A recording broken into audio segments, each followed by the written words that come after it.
بسم الله الرحمن الرحيم.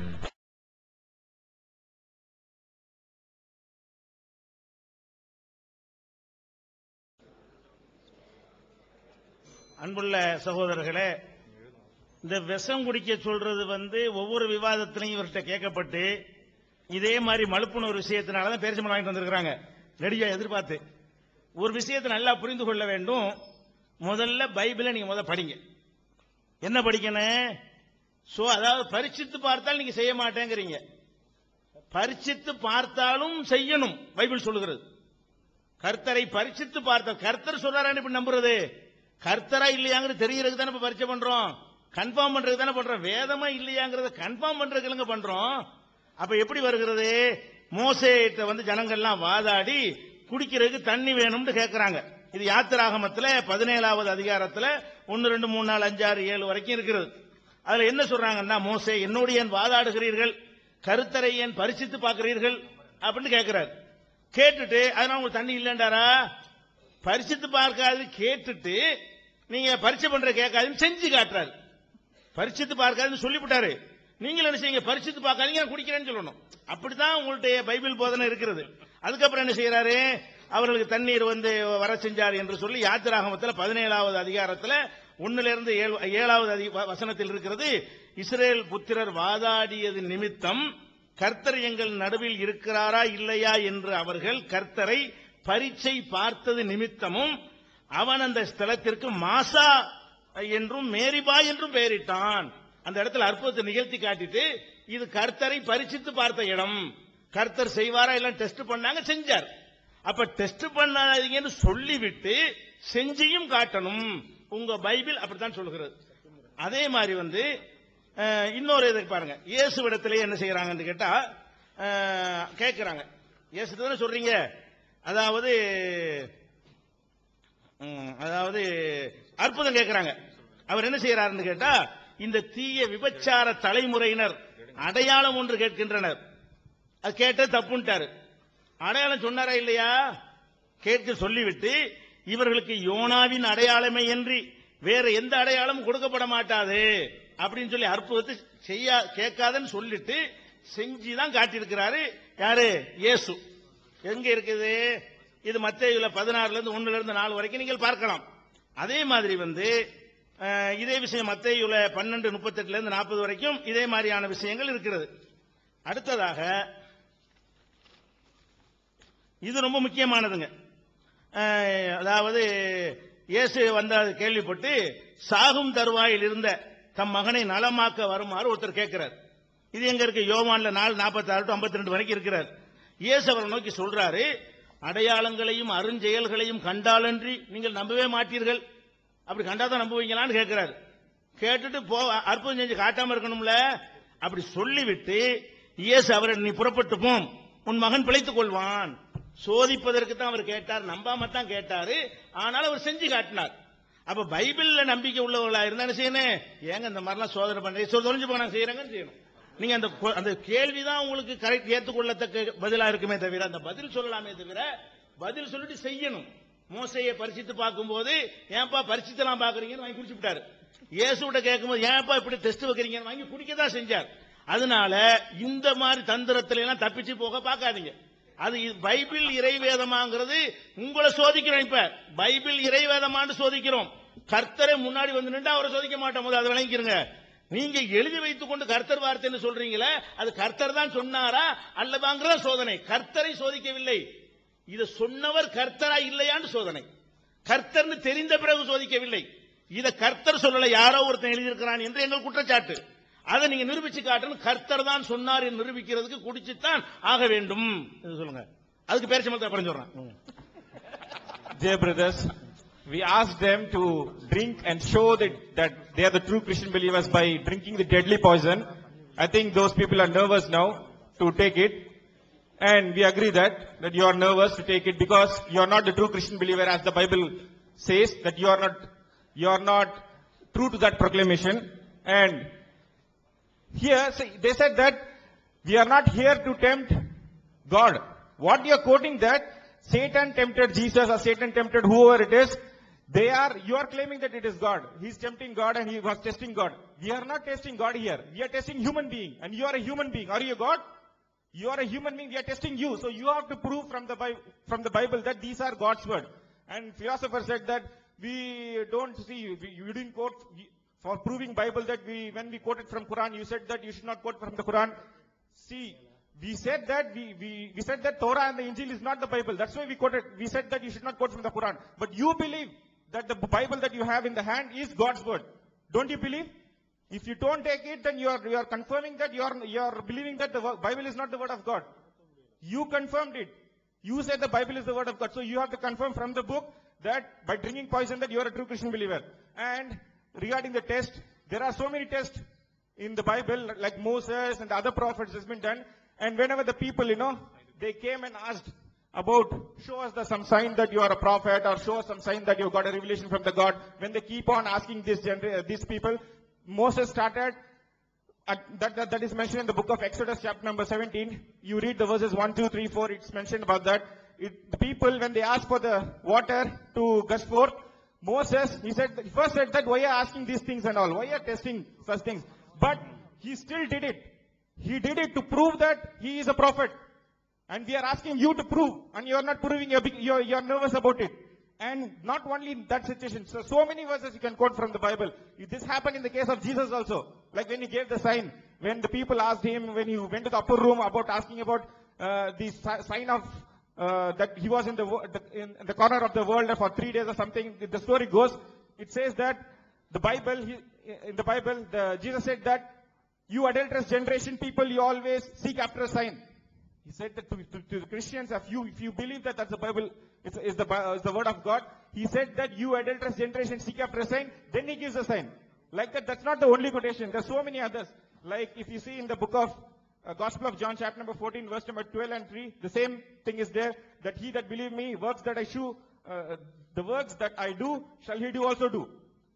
And the greater works than these shall he do, because I go into my Father, and whatsoever ye shall ask in my name, I'll do.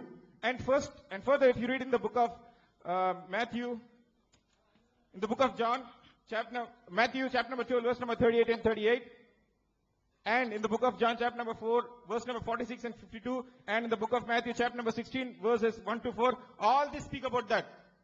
About proving whether you are a true Christian believer or not. We are giving the context from the Bible. We are not quoting out of the context, and you are not ready to do it.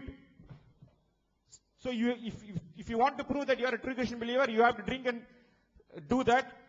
By not drinking it, you have confirmed that you are not a true Christian believer.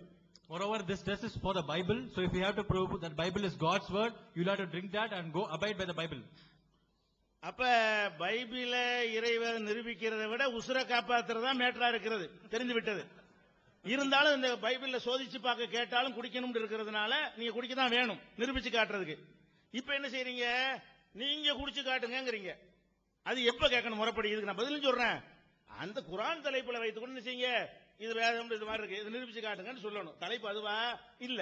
இருந்தாலும் நீங்க சொல்லக்கூடிய இந்த செய்திகள் எல்லாம் பொய் என்றும் கட்டுக்கதை என்றும் உங்க விவாதம் நடப்பதற்கு 10 வருடங்களுக்கு முன்னாடியே நூல்களாகவும் கட்டுரைகளாகவும் ஆடியோக்களாகவும் வீடியோக்களாகவும் தெள்ள தெளிவாக நாங்கள் பொய் என்று சொன்னதை எடுத்து காட்டிக்கொண்டு இது குடிங்கங்கறீங்க. இது பொய்ன்னு சொல்றோம். பேர்ச்சம்பழம் திண்டா ஒண்ணும் செய்யாதுங்கிறது பொய்.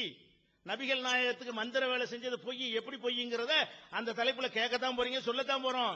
நீ பொய்ன்னு சொல்லப்ப இந்த மாதிரி இந்த உபாகம் இந்த சொன்ன இந்த விஷயம் விஷம் குடிக்க சொன்ன விஷயம் இது பொய், இது பைபிள் இல்ல, இது வேதத்தில் கிடையாதுன்னு சொல்லிட்டா கேள்வி இல்ல. இது நான் பொய்ன்னு சொல்லிட்டேன்ல, இப்ப என்ன சொல்ல முடியாது. நான் பொய்ன்னு சொல்லிட்டேன்ல, ஆதாரத்தோட சொல்வதற்கு அந்த தலைப்பு இருக்கிறது. இது பொய். நபிகளுக்கு மந்திரம் செய்ய சொன்னது பொய். நீங்களும் எப்படி சொல்லுங்க? பொய்ன்னு சொன்னா நான் குடிக்க மாட்டேன், நான் பொய்ன்னு. அப்ப நீங்க மெய்ங்கிறால் குடிக்கணுமா இல்லையா? மெய்ன்னு சொல்றாலும் என்ன செய்யணும்? சரியா? இல்ல நான் குடிக்கணும் பொய்ன்னு சொல்றது விவாதத்துக்கு சொல்லல. இவர்களை சந்திப்போமா விவாதிப்போமா என்ற காலத்திற்கு முன்னாடியே பல வருடங்களுக்கு முன்னாடி இது நபிகள் நாயகத்தின் பேரால இட்டுக்கட்டப்பட்ட பொய். இது ப்ராஃபட் சொன்னது இல்லை என்று நாங்கள் எழுதியதை அந்த தேதியோட ஆதாரத்தோடு அந்த விவாதத்தை நிரூபிப்போம். இப்ப பொய் என்று சொல்லிவிட்டோம்.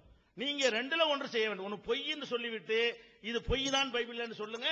அதுல நீங்க விஷம் குடிக்காமல் தப்பித்துக் கொள்ளலாம். பைபிள் இறைவதம் இல்லை என்று கன்ஃபார்ம் ஆகிவிடும். அல்லது மெய் என்று சொன்னால் சோதிச்செல்லாம் பார்க்காதீங்க, கொண்டாங்க குடிக்கிறேன்னு சொல்லுங்க, இந்தாங்க டம்ளரோட கொடுங்க. Regarding this, the test of faith that we are saying, they quoted some hadith and showed that the prophet was done magic and when he had a poison. See, we already proved and refuted 10 years back, not now. You are now in the debate now new to us. Not now, today, 10 years back itself, we have already refuted all these points, saying that our prophet was never under the magic influence. So we have already refuted it. You are giving that proof which we have already refuted, that this is not the point. This is not in Islam. And we will refute those points in the next topic. The next topic, whether we have that is the Quran is the word of God, in that time we will refute it. And now that we have refuted that all these, whatever you have quoted, hadiths, whatever you say, we believe that these are all fabricated and lies. Now it is your turn to decide that Bible verses, whatever we quoted, either you have to deny those verses, say it as unholy, say it as not part of Bible, rather drink the poison. Now you have two choices. Select whatever you want. We are not forcing you to take one point. You have two choices to select. Either deny Bible or drink poison, or if you are valuing your lives more than your Bible, then don't drink the poison. And moreover, that he said that we are tempting God. And the next point, we are not tempting God. As I said earlier, we are tempting the human being. If you are a human being, you have to prove it. We are not tempting God here. அடுத்த சில விஷயங்கள் point எல்லாம் எடுத்தெல்லாம் போடுங்க, சொல்லுங்க. அன்பிற்குரிய சகோதரர்களே, நேற்றிருந்து நம்ம Bible இறைவேதம் இல்லை என்பதற்கு அடுக்கடுக்கான சான்றுகளை நாம் வைத்துக் கொண்டு வருகின்றோம். அதுல இன்னொரு சான்று என்னன்னா, மத்தேயு 16வது அதிகாரம் 27வது வசனத்துல இயேசு ஒரு முன்னறிவிப்பை சொல்றாரு. நான் உறுதியாக உங்களுக்கு சொல்கின்றேன், இங்கே இருப்பவர்கள் சிலர் மானிட மகனது ஆட்சி வருவதை காண்பதற்கு முன் சாக மாட்டீர்கள் அப்படின்னு சொல்லி ஒரு முன்னறிவிப்பை செய்யறாரு. எப்பனா அவர் திரும்ப வரும்பொழுது அதை நீங்க உங்களுடைய கண்ணால பாப்பீங்க அப்படின்றாரு. அப்ப இருந்து இப்ப வரைக்கும் இருக்கக்கூடிய 2000 வயது உடைய மனிதன் யார் என்பதை நீங்கள் நிரூபிக்க வேண்டும். அப்பதான் இது இறைவேதம் என்பது உண்மையாகும். இல்லாட்டினா இது இறைவனுடைய வார்த்தை இல்லை, இது பொய்யானதுதான் என்பது கன்ஃபார்ம் ஆகும். அதுக்கடுத்து பாக்குறோம், பவுல் 1 கொரிந்தியர் 7வது அதிகாரத்துல Dear brothers, we have been proving that Bible is not God's word. Now we are going to list out lot of other things as well. Now, if you read Matthew chapter 24 verse 34, it clearly says that Jesus spoke that this generation shall not pass till all these things are fulfilled. Now, Jesus, as you believe, is dead 2000 years ago. Now, you will have to show a person who is 2000 years old. Only then this prophecy is fulfilled. Unless and until you have this prophecy fulfilled, it means that Bible has unfulfilled prophecy, which itself is a proof that Bible cannot be the God's word. அடுத்து Bible இறைவனுடைய வேதம் இல்லை, அது மிக கேவலமான விஷயங்களை தான் உள்ளடக்கி இருக்கின்றது என்பதற்கு அடுத்த ஆதாரம் என்னன்னா, பவுல் அவர்கள் சொல்லி காட்டுகின்றார். நம்ம நேற்று சொல்லி காட்டினோம், பல விதமான ஆபாசங்களை போட்டு அள்ளி போட்டோம், அது இதுன்றதெல்லாம் நம்மளே வாயில சொல்ல முடியாத அளவுக்கு இருந்தது. இதெல்லாம் செய்ய சொல்லி கட்டளை போட்டாரா கர்த்தர் அப்படின்ற மாதிரி கேள்வி கேட்டாங்க. பச்சையா கேவலமா இந்த மாதிரி ஒரு விஷயத்தை எழுதுவாங்களா? இது மிக மிக கேவலத்திலும் காமத்திலும் உச்சகட்டத்தில் இருக்கக்கூடிய ஒருவனால் தான் இதை பேச முடியும் என்று சொல்லக்கூடிய ஒரு விஷயத்தை புதிய ஏற்பாட்டில் பவுல் அவர்கள் எழுதி வைத்திருக்கின்றார். 1 கொரிந்தியர் 7வது அதிகாரம் 36வது வசனத்துல ஒருத்தவனுடைய மகள், அந்த மகளை கல்யாணம் பண்ண முடியல, கல்யாணம் பண்ணி கொடுக்க முடியல, அவ கன்னியாவே இருக்கிறா. ஐடியா கொடுக்கிறாருங்க. என்ன ஐடியா தெரியுமா? நீயே கல்யாணம் பண்ணிக்கோ. பெத்த மகளுங்க, பெத்த மகளை அப்பங்காரனை பார்த்து நீ கல்யாணம் பண்ணிக்கோ அப்படின்னு அவர் சொல்றாருன்னா, இதை விட காமம், இதை விட வக்கிரம் வேற என்ன இருக்க முடியும்? சொல்லி பாருங்க, வாசி பாருங்க. 36வது அதிகாரம் 36வது வசனம் 7:36 1 கொரிந்தியர்ல. தமிழ்ல படிச்சா புரியாது உங்களுக்கு, இங்கிலீஷ்ல லெட் மேரி, கல்யாணம் பண்ணிக்கோ அப்படின்னு சொல்றாரு. அது பாவம் அல்ல, மனசுலாம் உறுத்த தேவையில்லை, நீ என்ஜாய் பண்ணுப்பா. முன்னாடி உள்ள தீர்க்கதரிசிகள் பண்ண வேலையை நீ செய்யற, இது தப்பா? நம்ம தான் கர்த்தர் நம்மளை ஆசீர்வதிச்சிருக்காருன்னா இது என்ன இறைவேதமா? Now another important thing from the Bible, when we were quoting obscenities the Bible, they said Bible just reports it, it is never authorized. Now if you see whatever is displayed here in 1 Corinthians chapter 7 verse 36, it clearly says that, it clearly orders a father, if he had illicit relationship with his own virgin daughter, the father is ordered to marry the virgin daughter. Now the Bible clearly says that you go and marry them, let them marry. What are these verses? Since Bible has such filthy, such obscene statements, which you might claim it as unparliamentary, it is still in your Bible, boss. So you will have to agree that Bible cannot be God's word. அடுத்து மத்தேயு எழுதின சுவிசேஷத்துல ஒரு இயேசுவுடைய ஒரு முன்னறிவிப்பு இருக்கு. எனக்காக யார் தன்னுடைய வீட்டையும் தன்னுடைய சகோதரனையும் தன்னுடைய சகோதரியையும் தன்னுடைய தாயையும் தன்னுடைய தந்தையையும் தன்னுடைய பிள்ளையையும் தன்னுடைய நிலத்தையும் விட்டுவிடு தியாகம் செய்கின்றாரோ அவருக்கு கிடைக்கிற பரிசு என்ன தெரியுமா? அது அனைத்தையும் நூறத்தனையாக அவர் பெறுவார், நித்திய ஜீவனை அடைந்து கொள்வார் அப்படின்றாரு. இதுல இருந்து என்ன சொல்ல வர்றாங்கன்னா, யாரா ஒரு ஆள் தன்னுடைய தகப்பனை எனக்கா நீ தியாகம் பண்ணன்னு வை, உனக்கு 100 அப்பம் கிடப்பான். உனக்கு 100 அப்பம் இருந்தா 100 இன்சியல் ஒரு ஆள் போட முடியுமா?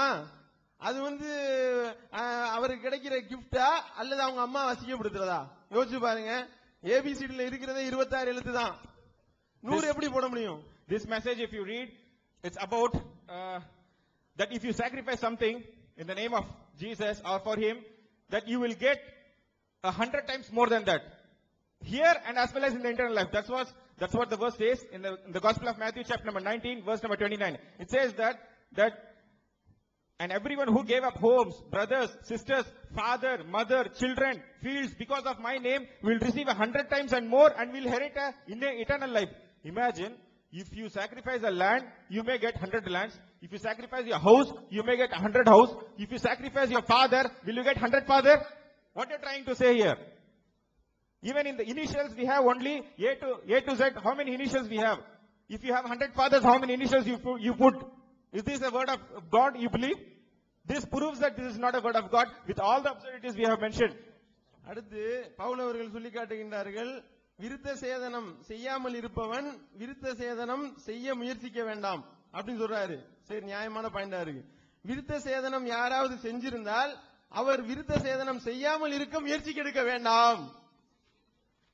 சுன்னத்து பண்ணாலே செய்யாம இருக்கிறது சொல்ல தெரியல.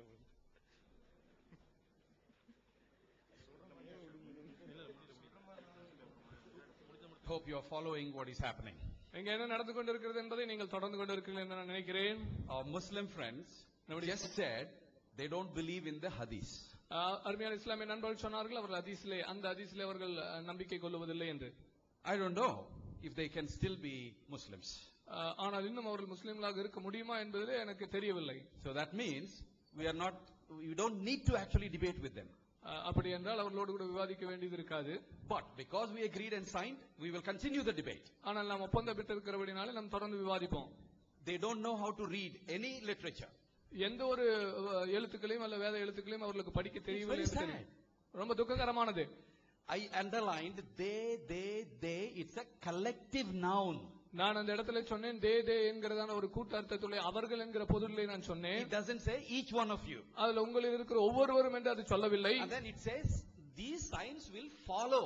இந்த அடையாளங்கள் உங்களை பின்தொடரும் என்று நாம் சொன்னோம். And we showed in the history of the church they have followed. அந்த சபையுடைய சரித்திரத்திலே இந்த காரியங்கள் நடந்திருப்பதை நாம் ஏற்கனவே காண்பித்தோம். One of them says it is a test for Bible, another says it's a test for human beings called Christians. They are confused. அவர்கள் ஒருத்தர் சொன்னாங்க இது பரிசுத்த வேதாகமத்துக்குரியதான ஒரு டெஸ்ட் நாங்க, இன்னொருத்தர் சொன்னாங்க இல்ல மனுஷனுக்குரிய டெஸ்ட் நாங்க. அவங்களே குழம்பி இருக்கிறாங்க. I hope they will cool down and realize the confusion they are getting into. அவர்களுக்கு வந்துட்டு இருக்கிற குழப்பத்துல இருந்து அவங்க கொஞ்சம் கூல் டவுன் ஆகி வருவாங்க நினைக்கிறேன். And then they don't know how to distinguish between a necessary condition and a sufficient condition. ஒரு அத்தியாவசியமான நிபந்தனைக்கும் ஒரு போதுமான நிபந்தனைக்கும் இடையில இருக்கிறதான வித்தியாசத்தை பிரித்து பார்க்க முடியாதவர்களாய் அவர்கள் இருக்கிறார்கள். For theists, the necessary condition for us to recognize any human being as human being is soul. ஒரு மனுஷன் அவன் மனுஷனாக இருக்கிறானா இல்லையா என்பதற்கு பிரித்தறிவதற்கு முக்கியமான ஒரு அவசியமான நிபந்தனை என்னவென்றால் அவனுக்குள் இருக்கிற ஆத்மா. We are humans because we are soulish beings. நம்முடைய ஆத்மா நமக்குள் இருக்கிறதுனாலே நாம் மனிதர்களாக இருக்கிறோம். We have human essence, human nature. நம்முடைய மனித தன்மை இருக்கிறது, சாரம் இருக்கிறது. If somebody loses a hand in an accident, he doesn't cease to be a human. If somebody loses a hand in an accident, he doesn't see. ஒரு விபத்துல ஒரு மனிதன் கையை இழந்து விட்டான் என்று சொன்னால் அவன் மனிதனாகத்தான் தெரிவான், அல்ல மனிதன் இல்லாமல் அவன் தெரிய மாட்டான். If somebody doesn't have eyesight, he doesn't cease to be a human. அவன் கண் பார்வை ஒருத்தவன் இழந்து விட்டால் அவன் மனிதனாக தான் தெரிவான். So the necessary condition is soul. எனவே மனிதனாக காணப்படுவதற்கு அத்தியாவசியமான ஒரு நிபந்தனை ஆத்துமாவாக இருக்கிறது. And then all the others constitute sufficient. மற்ற காரியங்கள் எல்லாம் ஒரு மனிதன் போதுமான அவசியமாக இருக்கிறது. In the same way, அதே போலவே you read the Bible, பைபிளிலே anybody who believes in Jesus Christ as the Son of God and the Savior of the world, who laid down his life for the forgiveness of human sins, is a believer in Jesus Christ and a Christian. எனவே வேதாகமத்திலே ஒரு இயேசு கிறிஸ்துவை என்னுடைய பாவத்துக்காக அவர் மரித்தார் என்று சொல்லி அதை ஒப்புக்கொண்டதை ஏற்றுக்கொள்ளுகிற எந்த ஒரு மனிதனும் அவனுக்கு ஒரு கிறிஸ்தவ விசுவாசியாக இருப்பதற்கு அது போதுமானதாக இருக்கிறது. And like that there are a number of criteria that we can use to test whether somebody is a Christian or not. ஒருவன் கிறிஸ்தவனா இல்லையா, ஒரு உண்மையான விசுவாசியா இல்லையா என்பதற்கு அதை அறிந்து கொள்வதற்கு ஏராளமான அளவுகோல்கள் இருக்கிறது. But the necessary condition is believing in Jesus to be the savior of the world, and I believe. ஒருவன் உண்மையான கிறிஸ்தவனாக இருப்பதற்கு அத்தியாவசியமான நிபந்தனை என்னவென்று சொன்னால் ஆண்டவராகிய இயேசு கிறிஸ்துவை உலக இரட்சகராகவும் தன்னுடைய இரட்சகராகவும் ஏற்றுக்கொள்வதுதான் அந்த அத்தியாவசியமான நிபந்தனை. Every true Christian believes that, and all true Christians have seen these things happening in their experience throughout the history of Christianity. எல்லா உண்மையான கிறிஸ்தவர்களும் அதை விசுவாசிக்கிறார்கள், அவருடைய கிறிஸ்தவ வாழ்க்கையிலே அவர்கள் இந்த காரியங்களை அனுபவித்திருக்கிறார்கள். So we have proven that we are true Christians. எனவே நாம் உண்மையான கிறிஸ்தவர்கள் என்பதை நாம் நிரூபித்திருக்கிறோம். And they talked about name, father's name, 100 fathers' names. He is only thinking about Chennai and Tamil Nadu. அவர் பெயரை பற்றி சொன்னார், தகப்பனை இழந்தார், நூற்றுக்கணக்கான தகப்பன் என்று சொன்னார். அவர்கள் சென்னை மாத்திரம் அவர்கள் யோசித்துக் கொண்டிருக்கிறாங்க. Andhra Pradesh, ஆந்திராவிலே, in America, அமெரிக்காவிலே, among Jews, யூதர்களுக்கு மத்தியிலே father, son, grandfather, everybody will have the same last name called family name or surname. இந்த இடங்களில் எல்லாம் பாத்தீங்கன்னா எல்லா மனிதர்களுக்குள்ளாகவும் அவருடைய குடும்ப பெயர் தான் அவருடைய துணை பெயராக எப்பொழுதுமே இருக்கும். I don't know, they are not able to come out of Chennai. அவர்கள் சென்னையுடைய அந்த மனநிலையிலிருந்து வெளியே வர முடியாதவர்களாய் காணப்படுறாங்க. They don't know the larger context. அந்த இதுக்கு இந்த பெரிய ஒரு அமைப்பு இன்னும் தெரியல. And we will answer some of their questions now. I asked my brother Jerry. Yes. And we have very specifically asked them that it is not a test for us, it is a promise, but for them it is a medical thing. They should have eaten that and shown that rather they have denied that hadith. நாம் கடந்த செஷன்ல பார்த்தோம், நமக்கு கொடுக்கப்பட்டது ஒரு சோதனை அல்ல, நமக்கு கொடுக்கப்பட்டிருக்கிறது ஒரு gift என்று சொல்லி, ஆனால் அவர்களுக்கு கொடுக்கப்பட்டிருக்கிறது ஒரு மெடிசன் என்று சொல்லி நாம் பார்த்தோம். And you will continue to deny many hadiths in this debate. இப்படியாக நீங்க अनेक ஹதீஸ்களை நீங்கள் இந்த விவாதத்தில் மறுக்க வேண்டியவர்களாக இருப்பீர்கள். When Satan quoted Psalms chapter 90 to Jesus, there was one mistake. There is a methodological mistake that the Satan has done. சங்கீதம் 90 சாத்தான் இயேசுவுக்கு குறிப்பிட்ட போது அங்க ஒரு மெத்தடாலஜிக்கல் தவறு ஒன்று இருந்ததை பார்க்கிறோம். Satan quotes parts of the verse, Satan does not quote the other verse. அந்த சங்கீதத்தின் முழு வசனத்தை அல்ல, அந்த வசனத்தின் ஒரு பகுதியை தான் சாத்தான் இயேசுவிடத்தில் குறிப்பிட்டு காட்டுகிறான். That is Satan's methodology. அதுதான் சாத்தானுடைய முறையாக இருக்கிறது, மெத்தடாலஜியாக இருக்கிறது. Our friend has quoted Exodus chapter 17. அருமையான சகோதரர் யாத்ராகமம் 17வது வசனத்தை குறிப்பிட்டார். And then he said about what prophet Moses and the test is at the Massa. அவர்கள் அந்த மாசா என்கிற இடத்துல நடந்த சோதனை பற்றி சொன்னார்கள். The same methodology. He doesn't quote another verse. அந்த சாத்தான் எப்படி மற்றொரு வசனத்தை குறிப்பிடவில்லையோ அதே போல இவர்களும் அந்த ஒரு காரியத்தை குறிப்பிடுகிறார்கள். Deuteronomy chapter 6 verse 16. உபாகமம் 6வது அதிகாரம் 16வது வசனம். Do not test the Lord your God as you did at Massa. நீங்கள் மாசாவிலே உங்கள் கர்த்தர் தேவனாகிய கர்த்தரை பரீட்சித்து பார்த்தது போல பரீட்சித்து பாராதிருப்பார்களாக என்று சொல்லி வசனம் சொல்லுகிறது. Change your methodology, sir. It is a wrong methodology. நீங்க கொண்டு வருகிற மெத்தடாலஜி ரொம்ப தவறானது, அதை கொஞ்சம் முதல்ல மாத்துங்க. In fact, that methodology is followed in all the questions that they are asking. அவர்கள் கேட்டதான எல்லா கேள்வியிலும் இதே மெத்தடாலஜி தான் அவங்க பின்பற்றிட்டு இருக்காங்க.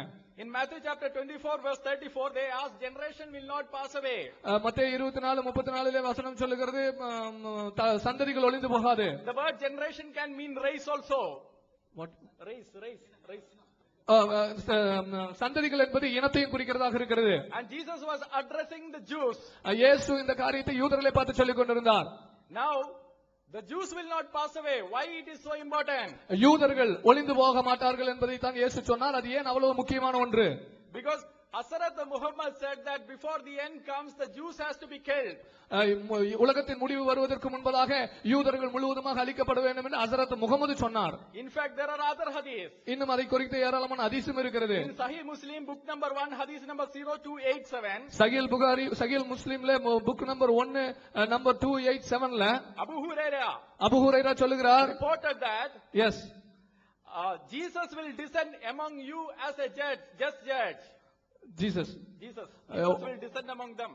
உங்கள் பத்தியிலே இயேசு இறங்குவார், நியாயமான நியாயாதிபதி வருவார். He is addressing the 6th century Muslims. அவர் 6வது நூற்றாண்டு இஸ்லாமியர்களை அவர்களுக்கு அவர் எழுதுகிறார். Sir, can you produce some 6th century Muslims now? 6வது நூற்றாண்டு இஸ்லாமியர்களை இப்ப நீங்க காட்ட முடியுமா? See, don't use this kind of methodology. இந்த மெத்தடாலஜியை உபயோகப்படுத்தாதீங்க. Understand the scripture in its whole. அந்த வேத வாக்கியங்கள் என்ன அமைப்பில் இருக்கிறதோ அந்த அமைப்பை புரிந்து கொள்ளுங்கள். And then they quoted 1 Corinthians 7:36. அவர்கள் 1 கொரிந்தியர் 7:36 சொன்னாங்க. They said the father. அவர் சொன்னாங்க தகப்பன். Why can't it be the one who is the betrothed, as the word says? One who is betrothed. நியமிக்கப்பட்டவனாக ஏன் இருக்க முடியாது? விவாகத்துக்கு நியமிக்கப்பட்டவனாக, நிச்சயம் பண்ணப்பட்டவனாக ஏன் இருக்க முடியாது? The correct context of the verse has been understood by the Christians for centuries together. நூற்றாண்டுகளாக கிறிஸ்தவர்களாக இப்படித்தான் அந்த வசனம் அழகாக புரிந்து கொள்ளப்படுகிறது. But when TNTJ reads that verse, they have a different meaning altogether. ஆனால் TNTJ அந்த வசனத்தை படிக்கும்போது தான் விவாகத்துக்கு நியமிக்கப்பட்டவன் என்பது இல்லாமல் தகப்பனாக தெரிகிறார்கள். Why do you think is the reason? ஏன் அப்படி? அதற்கு காரணம் என்னவென்று நீங்க யோசிக்கிறீங்களா? Bible gives the reason. வேதாகமம் அதற்கான பதிலை கொடுக்கிறது. In Titus chapter 1 verse 15. தீத்து 1வது அதிகாரம் 15வது வசனம் சொல்லுகிறது. It says, to the pure all things are pure. சுத்தமுள்ளவர்களுக்கு எல்லாம் சுத்தமாக இருக்கும். But to those who are corrupted and do not believe, nothing is pure. நம்பிக்கை இல்லாதவர்களுக்கும் அசுத்தமுள்ளவர்களுக்கும் எல்லாம் அசுத்தமாகத்தான் தெரியும். In fact, both their minds and consciences are corrupted. ஏனென்றால் அவருடைய மனதும் சிந்தையும் அப்படியாக கரைப்படுத்தப்பட்டிருக்கிறது. With that corrupted mind, if you read any verse, you will find it impurity in there. அந்த அசுத்தமான அல்ல கரைப்படுத்தப்பட்ட சிந்தையோடு கூட எந்த வசனத்தை வாசித்தாலும் அப்படித்தான் தெரியும். Bible has already explained the reason. It is not my explanation. இது என்னுடைய விளக்கம் அல்ல, ஏற்கனவே வேதாகமம் அதை குறித்து விளக்கி இருக்கிறது. So it is not the problem with the text, it is the problem with the mind. அது வேத வாக்கியத்தில் இருக்கிற தவறோ அது பிரச்சனையோ அல்ல, அது உங்களுடைய மனதிலே சிந்தையிலே இருக்கிறதான பிரச்சனை. Same thing is happening with Matthew chapter 19 verse 29 and Mark chapter 10 verse 29 and 30. மத்தேயு 19:29, மார்க் 10:29, 30 இதே காரியம் தான் நடக்குது. Jesus said, you will receive 100-fold. ஆண்டவர் சொன்னா நீ எல்லாவற்றையும் 100 மடங்காக பெற்றுக்கொள்வீர்கள். The Christians have always understood that the 100-fold better than the lands and the wife and everything that we have. நிலத்தை காட்டிலும் மனைவிகளை காட்டிலும் மற்றவர்களை காட்டிலும் அதை காட்டிலும் 100 மடங்கு மேன்மையானவைகளை தான் நீங்கள் பெற்றுக்கொள்வீர்கள் என்று இயேசு சொன்னதாக கிறிஸ்தவர்கள் இன்று வரும் புரிந்து கொள்கிறார்கள். Apostle Paul explained this in Philippians chapter 3 verse 1 to 11. பிலிப்பியர் 3வது அதிகாரம் 1 முதல் 11வது வசனங்கள் வரைக்கும் அப்போஸ்தலர் பவுல் இதை விளக்கி சொல்லுகிறார். He said, I am considering those things, all that I had as garbage for the Christ. That is the joy that we have in Christ. எனக்காக இருந்த எல்லாவற்றையும் நான் கிறிஸ்துவுக்காக குப்பை என்று எண்ணுகிறேன், நஷ்டம் என்று எண்ணுகிறேன், அதுவே என்னுடைய கிறிஸ்தவ வாழ்க்கையில சந்தோஷம் என்கிறதை அவர் சொல்லுகிறார். My friends Muslims, என்னுடைய அருமையான இஸ்லாமிய நண்பர்களே, you have been listening all this to a great extent. இந்த எல்லாவற்றையும் நீங்கள் பூர்ணமாக கேட்கணும். Do you have the joy that comes from having the relationship with God? இறைவனோடு கூட இருக்கிறதான உறவிலே உங்களுக்கு அந்த உண்மையான சந்தோஷம், மனமகிழ்ச்சி உண்டாயிருக்கிறதா? Do you know God personally? உங்களை இறைவனை தனியாக அனுபவிக்கிற அல்லது தனியாக இறைவனை தெரிந்து கொள்கிறதான அனுபவம் இருக்கிறதா? Ask the Christians over here. இங்க இருக்கிறதான கிறிஸ்தவர்களை பார்த்து கேளுங்க. When we have accepted our Lord Jesus Christ as our personal savior, நாங்கள் ஆண்டவராக இயேசு கிறிஸ்துவை எங்களுடைய சொந்த இரட்சகராக ஏற்றுக்கொண்ட போது our joy is 100-fold than anything that we had. எங்களுக்கு இருக்கிற எல்லாவற்றை காட்டிலும் எங்களுக்கு இருக்கிறதான மகிழ்ச்சி, மன மகிழ்ச்சி 100 மடங்கு அதிகம் என்பதை சொல்ல முடியும். All the rituals that you do, நீங்கள் செய்கிற எல்லா பாவங்களும், you will never have this joy that the Christ promised until and unless you accept him as your personal savior. இயேசு கிறிஸ்துவை உங்களுடைய சொந்த இரட்சகராக ஆண்டவராக ஏற்றுக்கொள்ளாத வரைக்கும் உங்களுக்கு எந்த ஒரு காரியத்திலும் இப்படிப்பட்டதான காரியம் சந்தோஷம் இருக்க முடியாது. Jesus Christ did not die for our sins alone. இயேசு கிறிஸ்து எங்களுடைய பாவத்துக்கு மாத்திரம் மரிக்கவில்லை, he died for your sins as well. அவர் உங்களுடைய பாவத்துக்குமாகத்தான் மரித்திருக்கிறார். So we invite you to have the same joy that we are having in Christ with you also. நாங்கள் கிறிஸ்துவோடு கூட எங்களுக்கு இருக்கிறதான அதே மகிழ்ச்சியும் சந்தோஷத்தையும் நீங்களும் பெற்றுக்கொள்ளும்படி உங்களை அழைக்கிறோம். நண்பர்களே, ஃப்ரெண்ட்ஸ், மறுபடியும் நான் என்ன சொல்றேன்னா, ஒரு விஷயத்தை நம்ம சொல்லும் பொழுது நம்ம கிட்ட இருக்கிற புக்ல என்ன இருக்குங்கறத பார்த்துட்டு சொல்லணும்னு சொன்னேன். Before we say something, already we are keeping, we keep on saying that before you check your verse. அருமையான டிஎன்டிஜே சார்பாக எடுத்து வைத்த அந்த வாதத்தின் அடிப்படையில் it's according to the debate which is kept forth by TNTJ. அவங்களுக்கு 100 தாய்மார்கள்னா அவங்க தாய்மார்களை அவமானப்படுத்துற மாதிரி ஆகுமா? They were asking if it is 100 mothers, will it be insulting the mothers? இப்படி எல்லாம் கேட்க தோணுச்சுல்ல?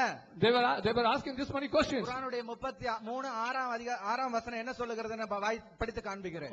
What it reads in Quran chapter 33 verse 6. இந்த வேதம் வழங்கப்பட்டவர் நம்பிக்கையாளர்களுக்கு அவர்கள் ஒருவர் மற்றவருடன் இருப்பதை விட மிகவும் நெருக்கமானவர் ஆவார், மேலும் அவருடைய மனைவியர் அவர்களுக்கு தாய்மார்கள் ஆவார்கள் என்று சொல்லப்பட்டிருக்கிறது. Here it says that the wives of Hazrat Muhammad will be the mothers of all believers.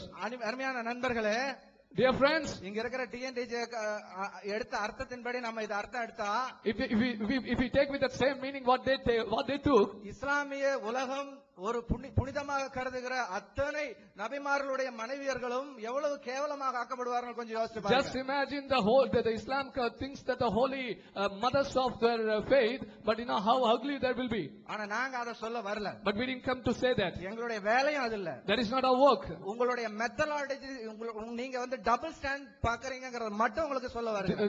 We came to say that your methodology and your double standard. உங்களுடைய லெவலுக்கு நாங்க இறங்கவும் மாட்டோம். We won't come down according to your standard. எங்களுக்கு தெரியும் அது எவ்வளவு புனிதமான வார்த்தைகள்ன்றது எங்களுக்கு தெரியும். பைபிள்ல சொல்லப்பட்டிருக்கிறது என்ன அர்த்தத்துல சொல்லப்பட்டிருக்கு எங்களுக்கு தெரியும். We know how holy is our Bible and how what is the meaning in that. We know that. ஒருவேளை நீங்க பைபிளுக்கு அப்ளை பண்ண அதே இதையே வந்து நீங்க குர்ஆனுக்கு அப்ளை பண்ணி பாருங்க. The same thing that you apply to Bible, you just apply to your Quran also. ஏன்னா எங்களை விட உங்களுக்கு தான குர்ஆன் அருளப்பட்டிருக்கிறது. Because you know Quran has given unto you only, not to us. அடுத்து இங்க பாருங்க, முத்தம் கொடுக்கிறது ஏதா தப்பா அப்படின்னு எல்லாம் கேட்டாரு. அவர் வந்து ஒரு கலிஃபாவா இருந்ததனால தானே அப்படின்னு சொல்லி சொன்னார். He was asking whether kissing is wrong or what. It's only because he was asking. ஹதீஸ் நம்பர் 526ல பாருங்க, இப்னு மசூத் ரலியல்லாஹு அன்ஹு அறிவித்தார்கள், ஒருவர் அந்நிய பெண்ணை முத்தமிட்டு நபிகள் அவர்களிடம் வந்து பரிகாரம் கேட்டு இந்த விவரத்தை கூறினார்கள். பகலின் 2 ஓரங்களிலும் இரவின் ஒரு பகுதியிலும் தொழுகையை நிறைவேற்றுவீராக, நிச்சயமாக நல்ல காரியங்கள் தீய காரியங்கள் அகற்றிவிடும் என்ற குர்ஆனுடைய 11ஆம் அத்தியாயத்தினுடைய 114 என்ற வசனத்தை இறைவன் அருளினான். அப்பொழுது அந்த மனித இறை தூதர் அவர்களை இது எனக்கு மட்டுமா என்று கேட்டதற்கு என் சமுதாயம் முழுமைக்கு என்று நபி அவர்கள் விடையளித்தார்கள் என்று சொல்லி இந்த ஹதீஸ் சொல்லப்பட்டிருக்கிறது. அப்ப நீங்க என்ன பாக்குறீங்க, இந்த வசனத்தின் அடிப்படையில் நீங்க எல்லாருமே யாராவது இஸ்லாமிய நண்பர்கள் நபிகள் நாயகம் அவர்களை பின்பற்றதா இருந்தா, உங்க வீட்டுல சகோதரிகளோ யாராவது அந்நிய ஆண்கள் முத்தம் கொடுத்தா நீங்க தயவு செஞ்சு இதை நீங்க பின்பற்றதா இருந்தால் அவர்களை போய் நீ தொழுகை பண்ணிட்டு போயிருப்பா அப்படின்னு சொல்றவங்களா இருக்கணும். ஏன்னா நீங்க வந்து நபி அவர்களை பின்பற்றவரா இருந்தா, ஏன்னா நாங்க சொல்லுவோம் இதை கண்டிப்பா வந்து அவர் சொல்லி இருக்க மாட்டாருன்னு சொல்லுவோம். ஒன்னா இல்ல நீங்க புரிஞ்சுக்கிட்டது வேதம் தப்புன்னு சொல்லுவோம். இது வந்து ஆபாசங்கள் இருக்குன்னு நீங்க எடுத்து வச்சீங்க. ஆபாசங்கள் நாங்க இன்னும் உள்ளேயே போலங்க, இன்னும் எக்கச்சக்கமான பிரச்சனை இருக்கு. நாங்க இதுக்கு எதுவுமே போல. ஏன் போல? ஏன்னா இது இல்ல நம்ம மேட்ரு. இருக்கிற புரிந்து கொள்ளுகிற விஷயம் எவ்வளவோ இருக்கு, அதை நீங்க இது வரைக்கும் எடுத்து வைக்கல. உங்க புத்தகத்துல நீங்க சொல்லப்பட்டபடி எதை வந்து எந்த காரணத்துக்காக கிறிஸ்தவர்கள் தங்களுடைய வேதத்தை திருத்தி விட்டார்கள் சொன்னீங்களோ அந்த காரணத்தை நீங்க சரியாக சொல்லவில்லை, பொய் தான் சொல்லியிருக்கேன் என்று நிரூபித்தோம். அதுக்கு நீங்க பதில் சொல்ல நான் தனியா கவனிக்கிறேன், தனியா ஒரு மீட்டிங் போடுறேன், தனியா விவாதம் நடத்துறீங்க. இன்னொரு விவாதம் எதுக்கு? இதுவே பைபிள்ன்ற விவாதமாச்சு. அப்ப இப்படி பார்க்கும் பொழுது இந்த குர்ஆன்ல கூட நீங்க சொல்லும் பொழுது பின்பாக எழுதப்பட்ட விளக்கங்களுக்கு நீங்க சொல்லும் பொழுது ஜெபமணி அவர்கள் இப்படி கேள்வி கேட்டார்கள், அப்படி கேள்வி கேட்டார்கள். அதனாலதான் நான் வந்து நம்ம சமுதாய மக்கள் எல்லாம் கேள்வி கேட்பாங்களே, அவங்க அறியாம போயிருவாங்களேங்கிறதுக்காக விளக்கம் எழுதுனேன்னு சொன்னீங்க. கொஞ்ச நேரத்துக்கு முன்னாடி சொன்னீங்க 10 வருஷத்துக்கு முன்னாடியே இந்த ஹதீஸ்களை நான் வந்து இது வந்து ஏத்துக்கலான்னு சொல்லிட்டேன்னு சொன்னீங்க. நிச்சயமாக என்றைக்காவது ஒரு நாள் கிறிஸ்தவர்கள் அல்லது மாற்று மார்க்கத்தார்கள் இந்த விஷயத்தை எடுத்துக்கொண்டு எங்கிட்ட வருவாங்க. அப்ப நம்ம பதில் சொல்ல முடியாதுங்கிறதுக்காக தான் நீங்க ஹதீஸை நீக்கினீங்கங்கறத நாங்க இதுல இருந்து புரிஞ்சு கொள்ள முடியுது. If anybody comes to if you are following according to this hadith, if anybody comes, any man comes to your house and kisses your sister or whoever may be, and then you simply say to that person, you just go and just worship and it will be okay. If you are able to say that, and you can follow this hadith, and that's what you are saying. But we are not saying that. Why you are removing all these hadiths? It's only because you had a concept. Once you had a debate with Pastor Jabamani, and since then you've been saying, sometimes later the Christians or the other religion people will come with this kind of question and they will question us, and before they will question us, it's good that we will remove that. That's why you are removing all these things. எப்படி பவுல் அப்போஸ்தலன் தன்னுடைய காரியத்தை நிரூபிக்கிறதுக்காக பைபிளை திருத்தினார்னு சொன்னீங்க, எந்த வசனத்துக்காக திருத்தினார்னு சொன்னீங்க? அந்த வசனத்தை அவர் அப்போஸ்தலனாகிய பவுலே தன்னுடைய லெட்டர்ல எழுதியிருக்கிறார். ரோமருக்கு எழுதின நிருபம் 2 அதிகாரத்துல தேவன் அவனுடைய கிரியைக்கு தக்கதாக அவனுக்கு பதிலளிப்பார். என்ன அவனுடைய கிரிகை? நமக்காக இரட்சகராக கொடுக்கப்பட்ட இயேசுவை நிராகரிப்பதும் ஏற்றுக்கொள்வதும் உங்களுடைய கிரிகை. உங்களுடைய கிரியைக்கு தக்க பலனை உங்களுக்கு கொடுப்பார். வேதாகமம் வந்து உண்மையானதுதான் அப்படின்னு நிரூபிக்க போறாங்க அப்படின்னு நினைச்சு வேகமா அந்த விஷப்பாட்டில வாங்கினதை பார்த்தா குடிக்க போறாங்களோ நம்ம நினைச்சா கடைசியில பார்த்து அதையும் வாங்கி வச்சுட்டாங்க. அப்போ வந்து இதன் மூலமா வேதாகமம் உண்மை என்று நிரூபிக்கவும் இல்லை, அது குடிக்கவும் இல்லை. அதுவோடு மட்டுமல்லாம இந்த பேப்பர் வெயிட் நாட்டி காட்டுங்கன்னு கேட்டா அதுவும் முடியல. அப்போ அது இது முடியல அப்படின்றதுனால இந்த சிறுசு ஒண்ணு வச்சிருக்கணும், இதை முடிஞ்சாலும் செஞ்சு பாருங்க. அடுத்து வந்து இறைவாக்கினர் பிறந்த மேனியில் நடத்தல் அப்படின்னு சொல்லிட்டு திறந்து போட்டு தீர்க்கதரிசி நடந்தாருன்னு ஒரு விஷயம் வருது. அதாவது என்னன்னா ஏசாயா 20வது அதிகாரம் 2வது வசனத்துல அவங்களுக்கு அசீரிய மன்னன் எகிப்தியரை சிறைபிடித்து எத்தியோப்பியரை நாடு கடத்தி அவர்களுக்கு கொடுக்கப்படக்கூடிய தண்டனையை பற்றி சொல்லும் பொழுது அவங்க வந்து ஆடைகள் இல்லாம வெறுங்காலோடு இருப்பிடம் மூடப்படாமல், அதாவது பெட்டெக்ஸ் தெரியாம தெரியற மாதிரி இழுத்துட்டு வரணும், அதுதான் அவங்களுக்கு கொடுக்கிற தண்டனை.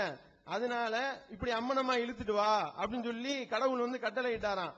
அவ்வாறு கட்டளை இடுவதற்காக ஏசாயாவை வந்து 3 வருஷம் அம்மனமா இருக்க சொன்னாராம். எப்படின்னு பாருங்க, இது எப்படிங்க இறைவனுடைய வேதமா இருக்க முடியும்? யோசிச்சு பாருங்க.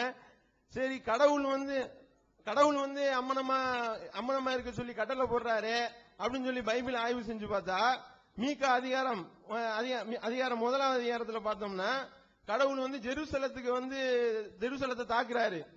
ஜெருசலத்துக்கு வந்து தாக்கும் பொழுது அவர் சொல்றாரு, ஜெருசலமே உன்னை வந்து நான் ஏறி மிதிக்க போறேன், அது பண்ண போறேன், இது பண்ண போறேன் அப்படின்னு சொல்லிட்டு இதன் நிமித்தம் நான் வந்து புலம்பி அலறுவேன், பறி கொடுத்தவனாகவும் அம்மனமாகவும் நடப்பேன். கர்த்தர் அம்மனமா நடப்பாராங்க, கர்த்தர் சொல்லக்கூடிய வேதத்துல இருக்கு. அதோடு மட்டுமல்லாமல் ஓரிகளை போல ஊளையிட்டு ஆந்தையை போல அலறுவேன், நரி மாதிரி ஊ அப்படின்னு ஒரு சத்தம் வரும். என்னங்க சத்தம்? கர்த்தர் கத்துறாரியா அப்படின்னு சொன்னா எப்படி இருக்கும்? இது எப்படி இறைவனுடைய வேதமா இருக்க முடியும்? யோசிச்சு பாருங்க. Dear brothers, in Bible if you see Isaiah chapter 20 verse 2 to 4, it clearly says that God ordered the Egyptians captured to walk to remove their sackcloth and walk naked. Now if we analyze this verse, and for that to happen God himself gives a threat saying that the so-called prophet Isaiah himself is asked to walk naked for about 3 years. Imagine a prophet believed to be a prophet walking naked for 3 years, and this is what the God asked them to do. And you know what? The verse ends saying that their buttocks were also bad. They were also not spared. It was not spared, it was also bad. And with that, one more point to add here is that God not only asks to walk naked, he himself walked naked. After giving a direct injection to prophecy, prophecy of Isaiah, speaking about that he has to walk naked. See, God is not least offended by the nudity, it seems. You see in Micah chapter number 1 verse number 7 and 8, he says that because of this I'll weep and wail. This is for the punishment for the Israel. See, because of this I'll weep and wail. I'll go about barefoot and naked. God walking naked. Your God is walking naked. I'll howl like a jackal and mourn like a owl.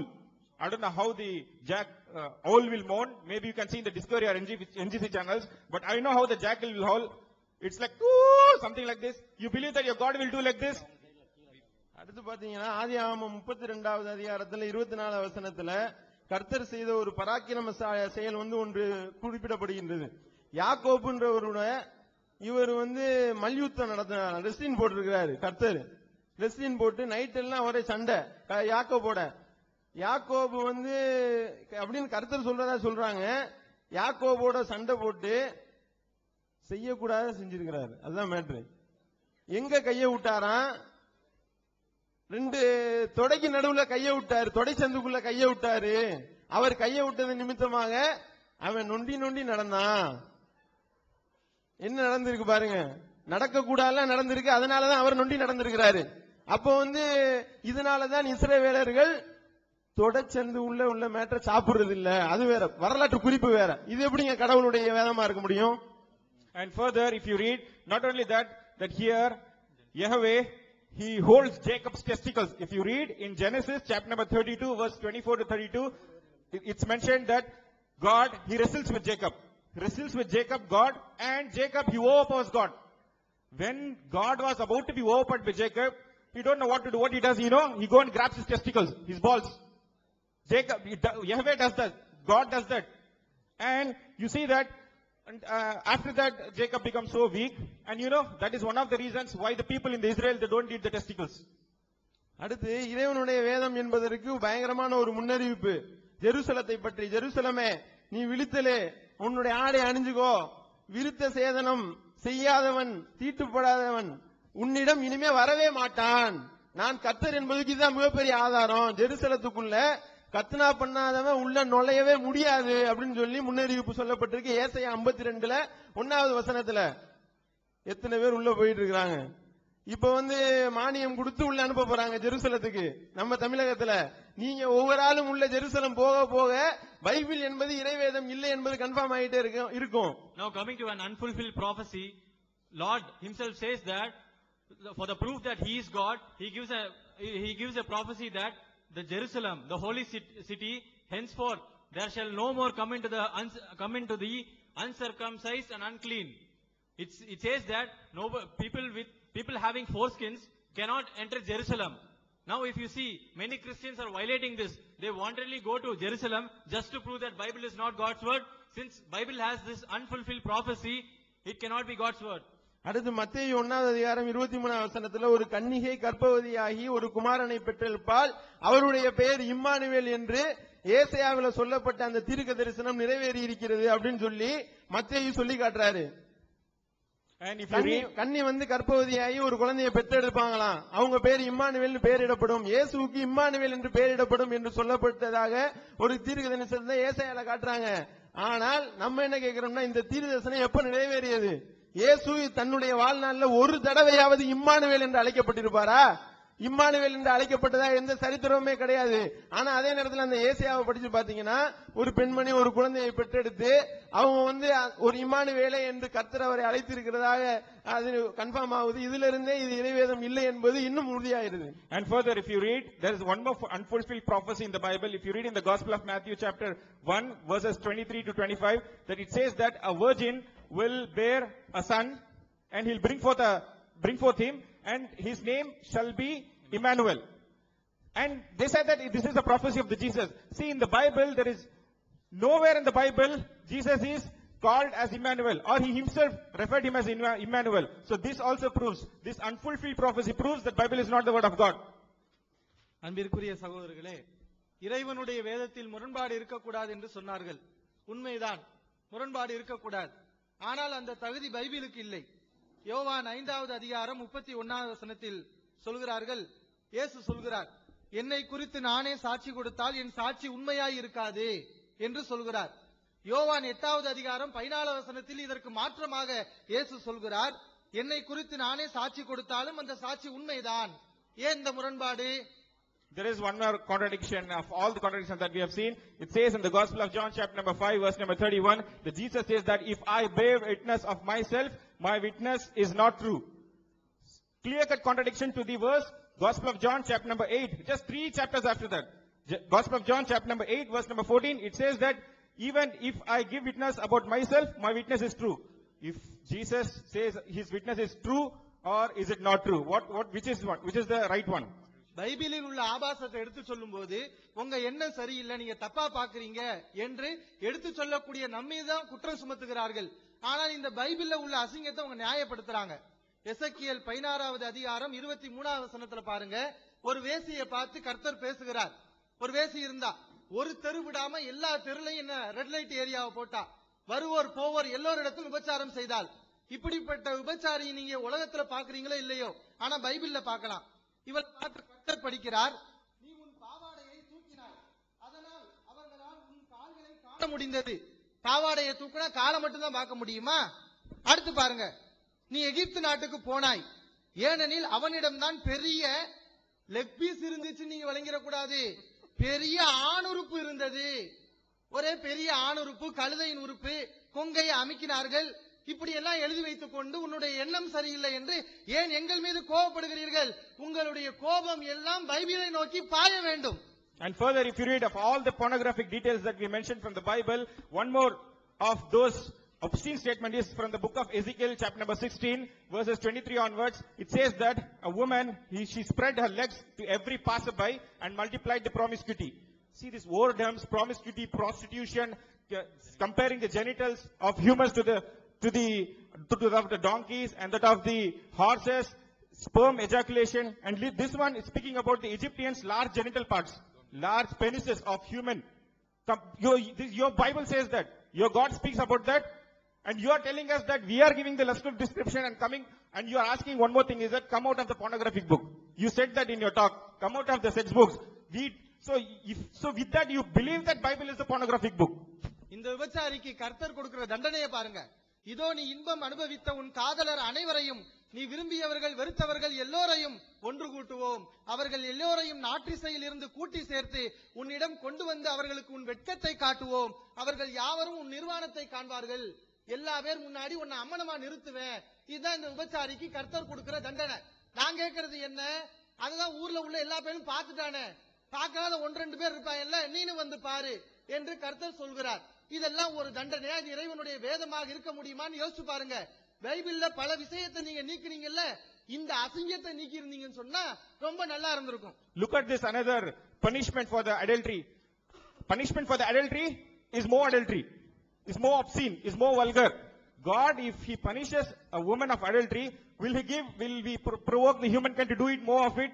The punishment is that he says, I am about to gather all your lovers whom you enjoyed, both of all you loved and all you hated, and I'll expose your nakedness to them, and they will see your nakedness. Is this a punishment? Is this a punishment for a woman? What about the people who see her, who watch her? Is this a punishment for them or is it luxury? தீர்க்கதரிசிகளை யார் அசிங்கப்படுத்துறா அப்படின்னு கேள்வி கேட்டாங்க. இந்த கேள்வியை கேட்க உங்களுக்கு கொஞ்சமாவது தகுதி இருக்குதா? பைபிள்ல வரக்கூடிய அத்தனை தீர்க்கதரிசிகளும் கேவலமாக எழுதி இருக்கிறீர்கள். பைபிள் அசிங்கமாக சொல்கிறது. ஆதியாகமம் 19வது அதிகாரம் 30வது வசனத்திலே லோத்துன்னு ஒரு தீர்க்கதரிசி மலையில போய் இருக்கிறாராம். அவரோடு 2 மகள்கள் இருக்கிறார்கள். மூத்தவள் என்ன செய்கிறாள்? இளையவளை பார்த்து, இளையவள் சும்மா தான் இருக்கிறா, இந்த மூத்தவ தான் திமிர் எடுத்து போய் இளையவளை பார்த்து சொல்றா, நமக்கு யாரும் ஆம்பளை யாரும் இல்ல, வா நம்ம சந்ததி உண்டாகும்படி நம்முடைய தந்தைக்கு சாராயத்தை கொடுப்போம், அவருக்கு மயக்கத்தை மூட்டுவோம், அவரோடு படுப்போம் அப்படிங்கிறா. ஆணுக்கு மயக்கம் வந்துட்டா அவனோட சேர முடியுமா? ஒரு பெண்ணுக்கு வந்தா சேரலாம், ஆணுக்கு வந்தா முடியுமா? ஆனா பைபிள் சொல்லுகிறது, கேட்டா நம்ம மீது குற்றம். And one more incestuous relationship mentioned in the book of Genesis chapter number 19 verses 30 to 38. If you read that, all the prophets that's been specified in the Bible except their so-called God Jesus, all the prophets, they have been shamed, they have been keep on attacked. You see Lut, one of the prophets of the Bible, they said that he went to the mountain to live with the daughters, and the daughters have sex with him, and the elder one go and spoils the younger one also, and they made the they make the father drink wine or something else, and they committed incest with them. First of all, this is a different topic. If the person is drunken, how can his flesh will erect? That's it. See, the flesh is a euphemism I'm using for the word penis. How will it erect? Can he have sex? தந்தையோடு first night மூத்தவள் படுக்கிறாள். படுத்துட்டு போய் தொலைய வேண்டியதானே. இளையவள்கிட்ட வந்து, நான் நேத்து தந்தையோட படுத்தேன், இன்னைக்கு நீனும் போய் படு அப்படி என்ன செய்யறா? ஐடியா கொடுக்கிறா. இந்த மாதிரி 2 பேரும் தந்தையோடு படுத்து பிள்ளையை பெற்றெடுத்தார்கள் என்று பைபிள் சொல்கிறது. இதுதான் நீங்க தீர்க்கதரிசியை மதிக்கிற லட்சணமா? இதெல்லாம் இறைவேதம் இருக்க முடியுமா? தீர்க்கதரிசி மேல இப்படி அப்பட்டமான அபாண்டமான அநியாயமான அசிங்கமான குற்றச்சுற்றத்தை இது சுமத்துகிறது. இது எப்படி இறைவேதமாக இருக்க முடியும்? See, and as I said that the prophet, they made drink him the alcohol and they had intercourse with him. First of all, I said that it's medically or scientifically is not possible, that it will not erect or something. And look at the description for the prophets. Look at the respect they have given the prophets in their own book. This proves that Bible is not the word of God. அன்பிற்குரிய சகோதரர்களே, அடுத்து என்னாகமம் 5வது அதிகாரம் 11வது வசனம். அதிலே ஒரு மனைவி விபச்சாரம் செய்து விட்டால் அவள் செய்த விபச்சாரத்தை எப்படி கண்டுபிடிப்பது? அதுக்கு பாருங்க, அழகான அற்புதமான தீர்வை சொல்லுது இந்த அத்தியாயம். என்ன செய்யணுமா? பாதிரியார்ட்ட கூட்டிட்டு போகணும். பாதிரியார் என்ன செய்வாரு? அங்க மடத்துல கொஞ்சம் தண்ணி இருக்கும், அந்த தண்ணி நல்லா இருக்கா அசுத்தமா இருக்கா எப்படி இருக்கா அதெல்லாம் பேசக்கூடாது, அது புனித நீர். அந்த தண்ணீரை கொஞ்சம் எடுத்து மடத்துல இருந்து கீழே கிடக்கணும் மண்ணு, அந்த மண்ணையும் கொஞ்சம் போட்டு அவளுக்கு குடிக்க கொடுக்கணும். குடிச்சுட்டா அவளுக்கு வலி ஏற்படும். எல்லா பேருக்கும் வலி ஏற்படும். ஆம்பளை குடிச்சாலும் வலி ஏற்படும். அவனுக்கு குடிக்கிற நல்ல தண்ணியா, மண்ணு கலந்த தண்ணியா அவளுக்கு குடிக்க கொடுக்குறீங்க. வயிறு வீங்கும், தொடை அழுகும். இப்படி வயிறு வீங்கினால், அவளுக்கு வலி ஏற்பட்டால், தொடை அழுகினால் அவள் விபச்சாரி என்று பைபிள் சொல்லுகிறது. நான் என்ன கேட்கிறேன், இன்றைக்கு இவ்வளவு அறிவுபூர்வமான காலத்துல இருக்கிறோம்ல, ஒரு பெண் விபச்சாரம் செய்து விட்டாள் என்று சொன்னால் என்ன செய்யணும்? ஒன்று, இன்றைக்குள்ள நவீன சாதனங்களை எல்லாம் வச்சு இந்த மாதிரி கரு உருவாயிருக்கு, இது எவனுடைய இது தகப்பன் யாரு, அதை கண்டுபிடிக்கலாம். அது உங்களுக்கு விருப்பம் இல்லையா? சாட்சிகளை வச்சு நிரூபிக்கணும். இந்த ரெண்டு இல்லாம எதுக்கு இந்த கூறுகட்ட தீர்வு? There is another novel, very good, very beautiful method that Bible gives us, how to identify if your wife has committed adultery. If your wife has slept with another man, I don't use this word, the Bible says, if your wife has slept with another man, and if you don't know, if you suspect her, what to do? You have to take your wife to the church, to the greatest medical scientist of the church, that's the priest, and he will make her stand in middle of the Lord, and he will give a holy water in a vessel, where he put dust from the floor and make it as a bitter water. And if she hasn't, and he'll curse it. And if she hasn't committed adultery, she will take it.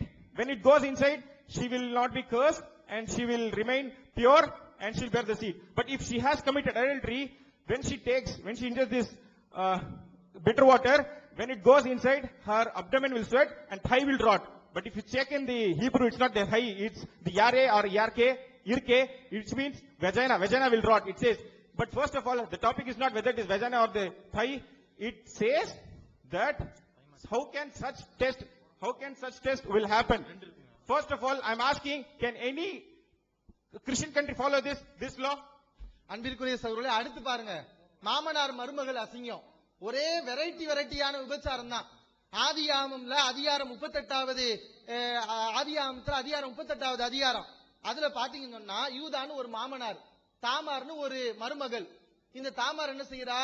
தன்னுடைய கணவன் செத்து போனதுக்கு பின்னாடி கொழுந்தனார் சேலாவை தனக்கு கொடுக்கல யூதா, அதுக்கு என்ன செய்யறா? பழி வாங்குறா. எப்படி பழி வாங்குறா தெரியுமா? யூதா போற இடத்துல ஒளிஞ்சுக்கிறா, முக்காடு போட்டு உட்கார்ந்து இருக்கிறா. யூதா மாமனார் வர்றாரு, ஏதோ ஒரு வேசி இருக்கான்னு சொல்லிட்டு என்னோட படுக்க வரியா, உனக்கு காசு கொடுக்கிறேன் அப்படின்னு சொல்லி படுத்துறாங்க. அப்புறம் அவர் கருவுற்று விடுகிறார். இந்த செய்தி யூதாவிடத்தில், இந்த மாமனாரிடத்தில்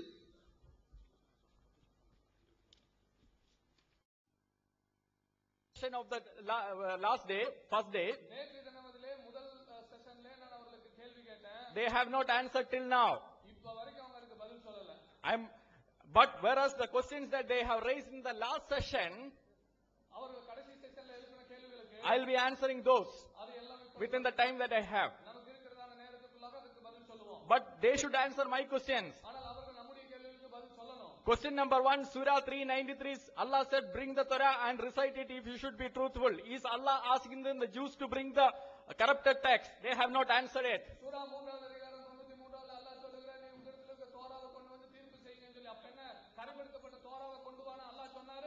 Surah 5, so question number 2, Surah 5:43 to 44, Allah asked the Jews to judge by the Torah that they have. They have not answered it. Is Allah asking the Jews to judge by the corrupted text? Not answered.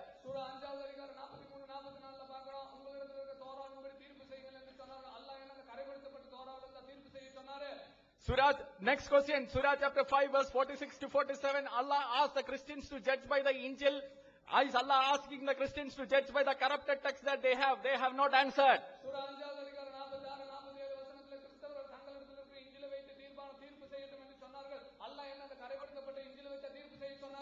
Next question, Surah chapter 3 verse 3, Surah chapter 10 verse 37, Surah chapter 12 verse 111, Allah said, Allah referred the books that the Christians and the Jews has as between his hands. They have not answered it. Is Allah saying that it is a corrupted text?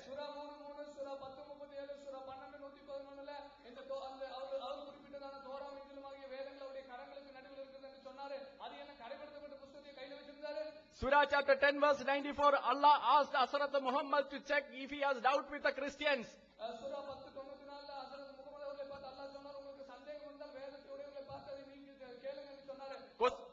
Questions were raised in the first session. Remember that, they have not still answered.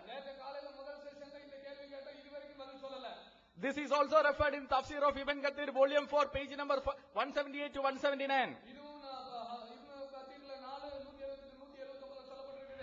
Next question, Surah chapter 3 verse 84 to 85. Allah took a covenant from the prophets whom he gave the book and the wisdom that they should support a prophet who is coming after him.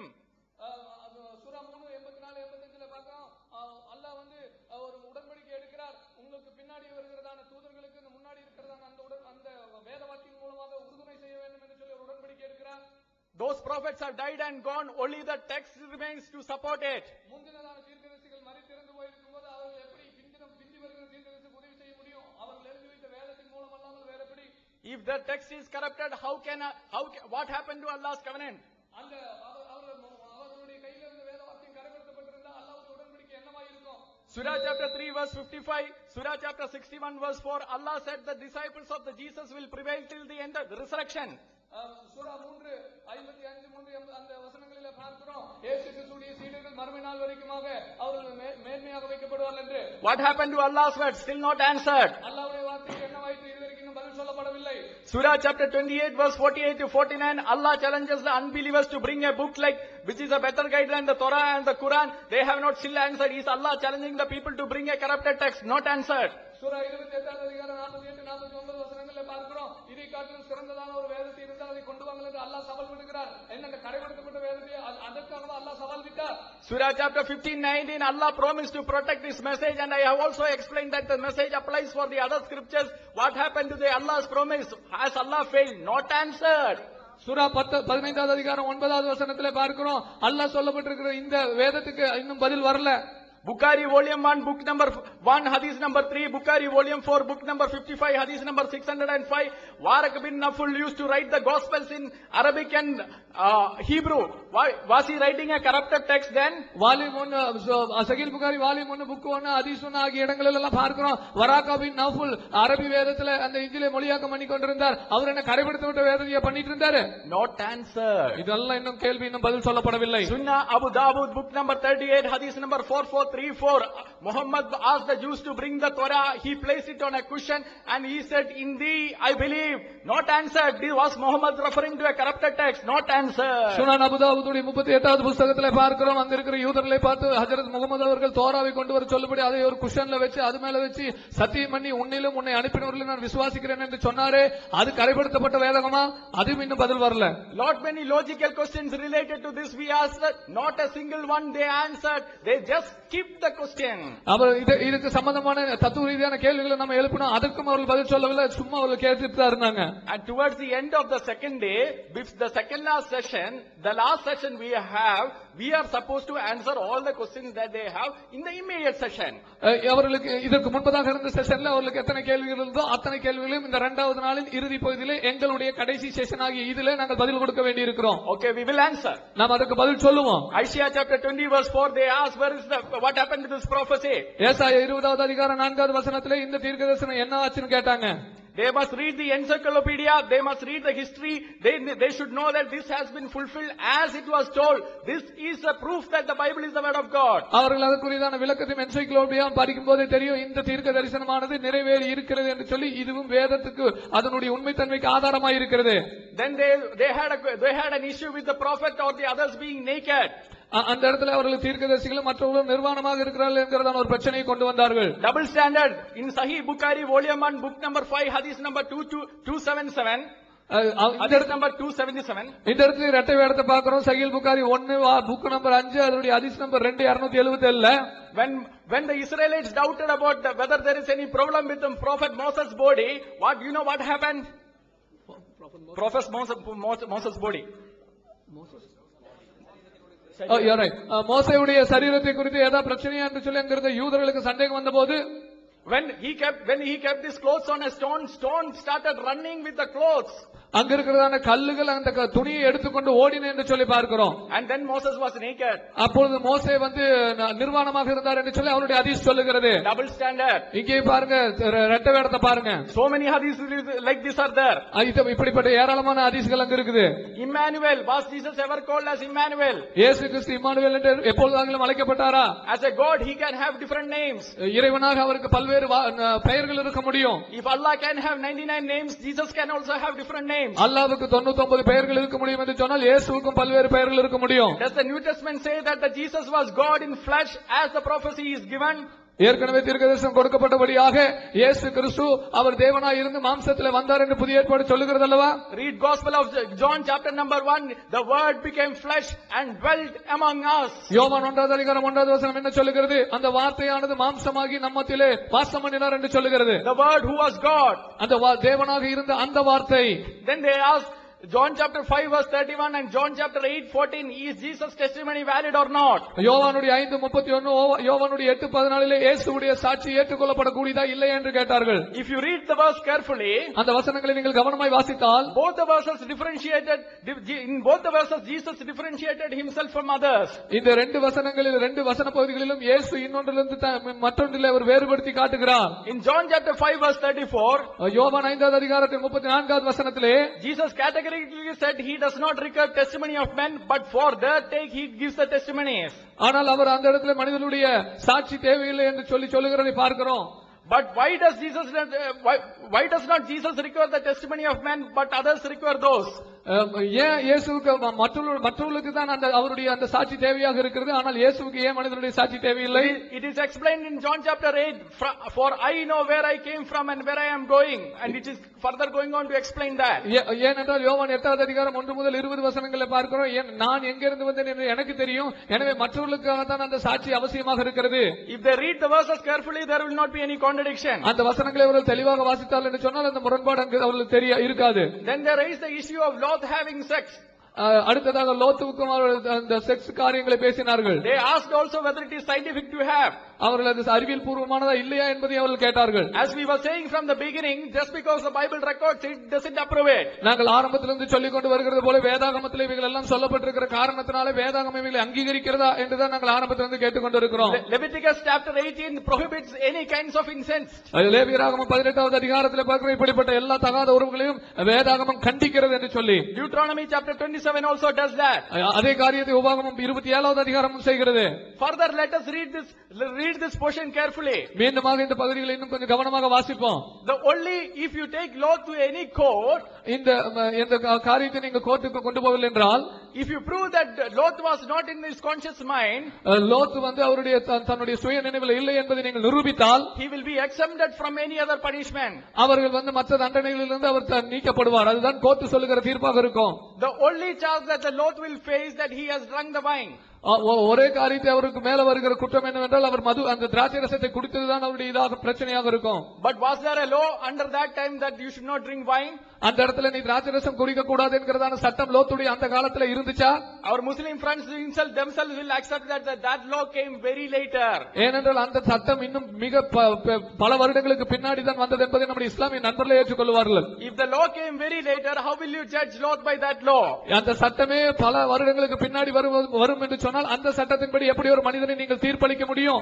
In fact, I want to point some double standards here. இந்த இடத்துல இன்னும் அவருடைய இரட்டை வேடத்தை நாங்கள் காட்டிக் கொடுக்க விரும்புகிறோம். If you wanted to question anything about Lot, they should have questioned whether Lot actually, when Lot was ready to give his daughters to the wicked man, அவர்கள் ஏதாவது கேள்வி கேட்க வந்து சொன்னால் லோத்து வந்து துன்மார்க்கமான அந்த மனிதர்களுக்கு தன்னுடைய பெண்களை திருமணம் செய்து கொடுக்க ஆயத்தமாக இருந்தாரா என்பதை பார்க்கணும். But they will never question that. You know why? அவர்கள் அதை குறித்து கேள்வியே கேட்க மாட்டாங்க. ஏன் உங்களுக்கு தெரியுமா? It appears in Surah chapter 11 verse 77 and 77 to 79 and Surah chapter 15 verse 67. சூரா 11 77 முதல் 79, சூரா 15 67 இந்த காரியங்கள் இருக்கிறது. The same story is mentioned. Because the same story is mentioned in the Quran, they will not question it. இதே சம்பவம் குர்ஆனிலும் குறிப்பிடப்பட்டிருக்கிறதுனால அந்த சம்பவத்தை பத்தி அவங்க கேள்வி கேட்க மாட்டாங்க. See what standards they have. அவர்களுடைய இரட்டை வேடத்தை கொஞ்சம் பாருங்க. Simply duplicity. இதெல்லாம் ஒரு போலித்தனமானதுதான். Then they have asked further, is it scientifically possible? அவர்கள் அறிவியல் பூர்வமாக அது வந்து சாத்தியமா என்று கேட்டார்கள். Sir, in Sahih Bukhari volume 1 book number 5, hadith number 268, Sahih Bukhari volume 7ல volume 1 book number 5 hadith number 268, volume 1 book number 5 hadith number 268ல பார்க்கிறோம். Muhammad was given the sex power of 30 men.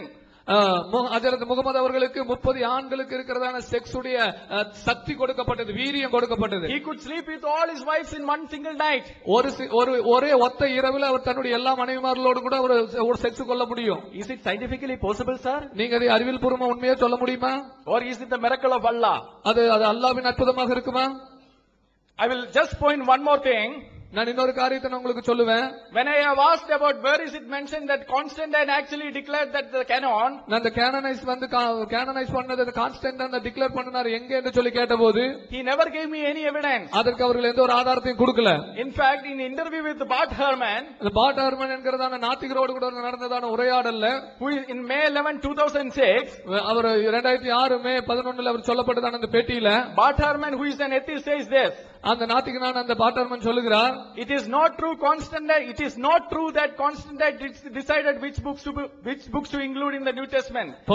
He had nothing to do with it. புதிய ஏற்பாட்டில் என்னென்ன வேத புத்தகங்கள் இருக்க வேண்டும் என்று சொல்லி கான்ஸ்டன்டைன் ஒன்னும் தீர்மானம் பண்ணல, அதுக்கு அந்த கவுன்சிலுக்கு சம்பந்தம் இல்லை என்று சொல்லி. Can they ever produce an historical proof like this other than the Da Vinci Code and the fictions that they read? அந்த டா வின்சி கோடும் அல்லது அவர்களுக்கு இருக்கிறதான அந்த யூகங்களின் தவிர ஏதாவது இப்படிப்பட்டதான சரித்திரபூர்வமான சான்றுகளை அவர்கள் கொடுக்க முடியுமா?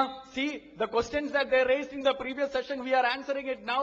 The questions that we are raising from the first session is not still answered. போன செஷன்ல அவர்கள் எழுப்பினதான எல்லா கேள்விகளுக்கும் நம்ம பதில் கொடுத்திருக்கிறோம். ஆனா இந்த விவாதத்தின் தொடக்க நாள்ல நம்ம எழுப்பின கேள்விகளுக்கு இது வரைக்கும் பதில் கொடுக்கல. According to biblical criteria, as I said, that Bible has a purpose to save the humanity. வேதாகமத்தின் அளவுகோலின்படி வேதாகமத்திலே ஒரு மிக முக்கியமான நோக்கம் இருக்கிறது, மனித இனத்தை ரட்சிக்க வேண்டும் என்பது.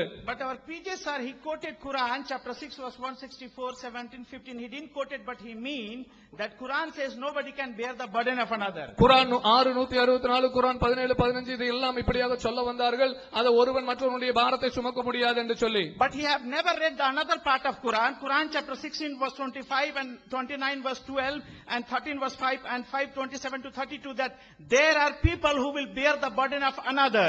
குர்ஆன் 16:25, குர்ஆன் 29, 12, 13, 27 ஆகியதான மற்ற குர்ஆனுடைய பகுதிகளை படிக்கல. ஏன்னா அங்க பாத்தீங்கன்னா ஒருத்தன் இன்னொருத்தனுடைய சுமைகளை சுமப்பான் என்று சொல்லி இருக்கிறது. And Quran 7 155 to 159 is one specific savior who will release the people from the burden. குர்ஆன் 7வது அதிகாரம் 155 முதல் 159 வரைக்கும் தெளிவாக சொல்லப்பட்டிருக்கிறது. மக்களை அவர்களுடைய பார சுமைகளிலிருந்து நீங்களாக்கக்கூடிய ஒரு இரட்சகரை பற்றி சொல்லப்பட்டிருக்கிறது. He wanted to mean it is Prophet Muhammad. அது ஹஜ்ரத் முகமதை தான் குறிக்கிறது என்று சொல்லி அவர் சொல்ல முயற்சிப்பார். Because he is a ummi. Because Muhammad is a ummi. Hazrat Muhammad is a ummi. அவர் ஹஜ்ரத் முகமது அவர் உம்மியாக இருக்கிறதுனாலே. But as the hadith says, Sahih al-Bukhari volume 7 hadith number 157 158, he wrote the marriage context, so he cannot be illiterate one. ஹஜ்ரத் முகமது கல்வி அதாவது படிக்க எழுத தெரியாதவராக இருப்பதனாலே அது ஹஜ்ரத் முகமதை தான் குறிக்கிறது என்று சொல்லி அவர் சொல்லுவார். ஆனால் நீங்கள் சஹீஹ் புகாரியுடைய இந்த வசன குறிப்புகள் எல்லாம் பார்த்தீர்கள் என்று சொன்னால் அவர் ஆயிஷாவோடு தனக்கு இருந்ததான திருமண ஒப்பந்தத்தை எழுதினார் என்று சொல்லி பார்க்கிறோம். Quran 47:19 says he himself is a sinner. குர்ஆன் 47வது அதிகாரத்தில் அந்த வசனம் சொல்லுகிறது, ஹஜ்ரத் முகமது அவர்களே பாவத்துக்கு மன்னிப்பு கேட்க வேண்டியதான நிலையில இருந்தார்கள். He cannot be savior. அவர் ஒரு இரட்சகராக இருக்க முடியாது. So there is only one person that is savior. எனவே ஒரே ஒருத்தர் தான் இரட்சகராக இருக்க முடியும். He brought one unfulfilled prophecy. இவர்கள் ஒரு நிறைவேற்றப்படாத தீர்க்க தரிசனத்தை கொண்டு வந்தார்கள். He will call Emmanuel. அவர் இம்மானுவேல் என்று அழைக்கப்படுவார் என்று சொல்லி கொண்டு வந்தாங்க. He did not read Matthew 28 verse 20 where Jesus says I am with you Emmanuel forever. மத்தேயு 28வது அதிகாரத்தில் இயேசு கிறிஸ்து சொல்கிறார், உலகத்தின் சகல கடைசி நாட்கள் வரை நான் உங்களோடு கூட இருக்கிறேன். அப்படி என்றால் என்ன அர்த்தம்? இம்மானுவேல் என்பதற்கு தேவன் நம்மோடு இருக்கிறார் என்று அர்த்தம். Bible says he will be called by many other name like wonderful counselor, mighty God. ஆலோசனை கர்த்தர், சர்வ வல்லமையுள்ள தேவன், நித்திய பிதா என்று சொல்லி ஏராளமான நாமங்களிலே இயேசு அழைக்கப்படுவார் என்பதை வேதம் கற்றுக் கொடுக்கிறது. Hebrew 1 is he is a mighty God. எபிரேயர் 1வது அதிகாரத்தில் அவர் சர்வ வல்லமையுள்ள தேவன் என்று அழைக்கப்படுகிறார். Revelation 1:17 says he is Alpha and Omega. வெளிப்படுத்தல் 1:17 பார்க்கிறோம், அவரே ஆதி மந்தமாய் இருக்கிறார். Matthew 12 verse 8 says he is the Lord of the Sabbath. அவர் மத்தேயு 12:8 பார்க்கிறோம், அவர் ஓய்வு நாளின் ஆண்டவராக இருக்கிறார். Matthew 1:21 says he is a savior. மத்தேயு 1:21 பார்க்கிறோம், அவர் இரட்சகராக இருக்கிறார். Revelation 17:14 says he is a king of kings and lords of lords. கலாத்தியர் 5வது அதிகாரத்தில் பார்க்கிறோம், ராஜாதி ராஜாவும் கர்த்தாதி கர்த்தாவுமாய் இருக்கிறார். He is a Lord, he is a judge, he is a king, he is a redeemer, he is a righteous, he is a creator, he is a life giver, he is a Lord, he is a healer, he is omnipotent, he is omniscient, he is eternal, and there is no person who can be compared in the Quran or the Bible except Jesus. Therefore, my brothers, all you accept Jesus and be saved. He is the savior in the Bible and the Quran. This is what the prophets have said.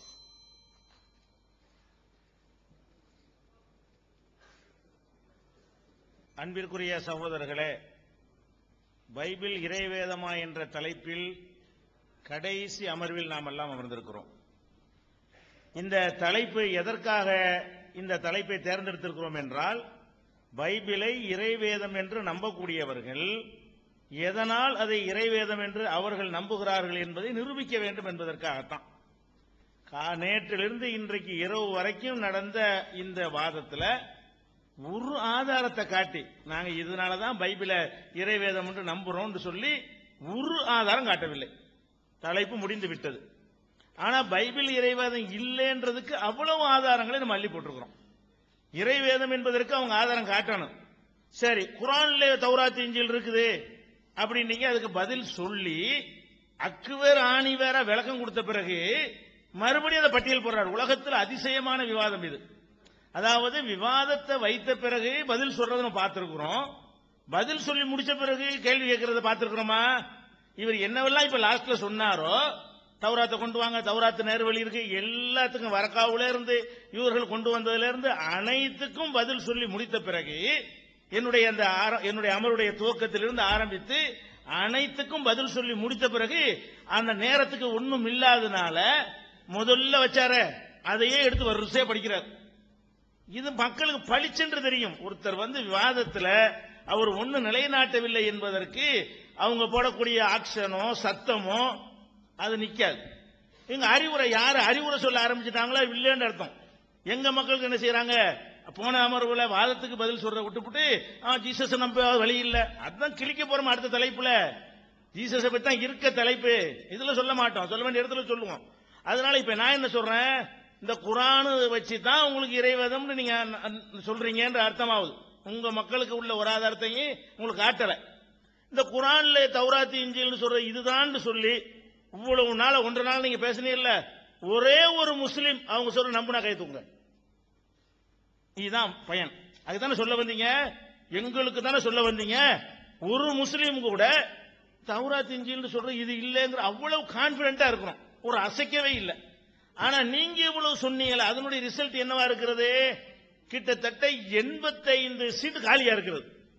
அதாவது என்னன்னு கேட்டா, என்னமோ சொல்லுவீங்க என்பதற்காக ஆர்வமா உட்கார்ந்தவர்கள், நீங்க என்னத்தான் சத்தத்தை ஒசத்தினாலும் சரி, பாயிண்ட் சொல்வது மாதிரி நினைத்தாலும் சரி, சிந்தனையாளர்கள் சிலர் இருக்கிறாங்க. அந்த குருட்டு நம்பிக்கையை விட்டு விலகி கேள்வி சரியா இருக்குத, பாயிண்ட் சரியா இருக்குத, விஷத்தையாவது குறைஞ்ச குடிக்க சொன்னோன்னு நிறைய, அதுல 25 பேர் காலி.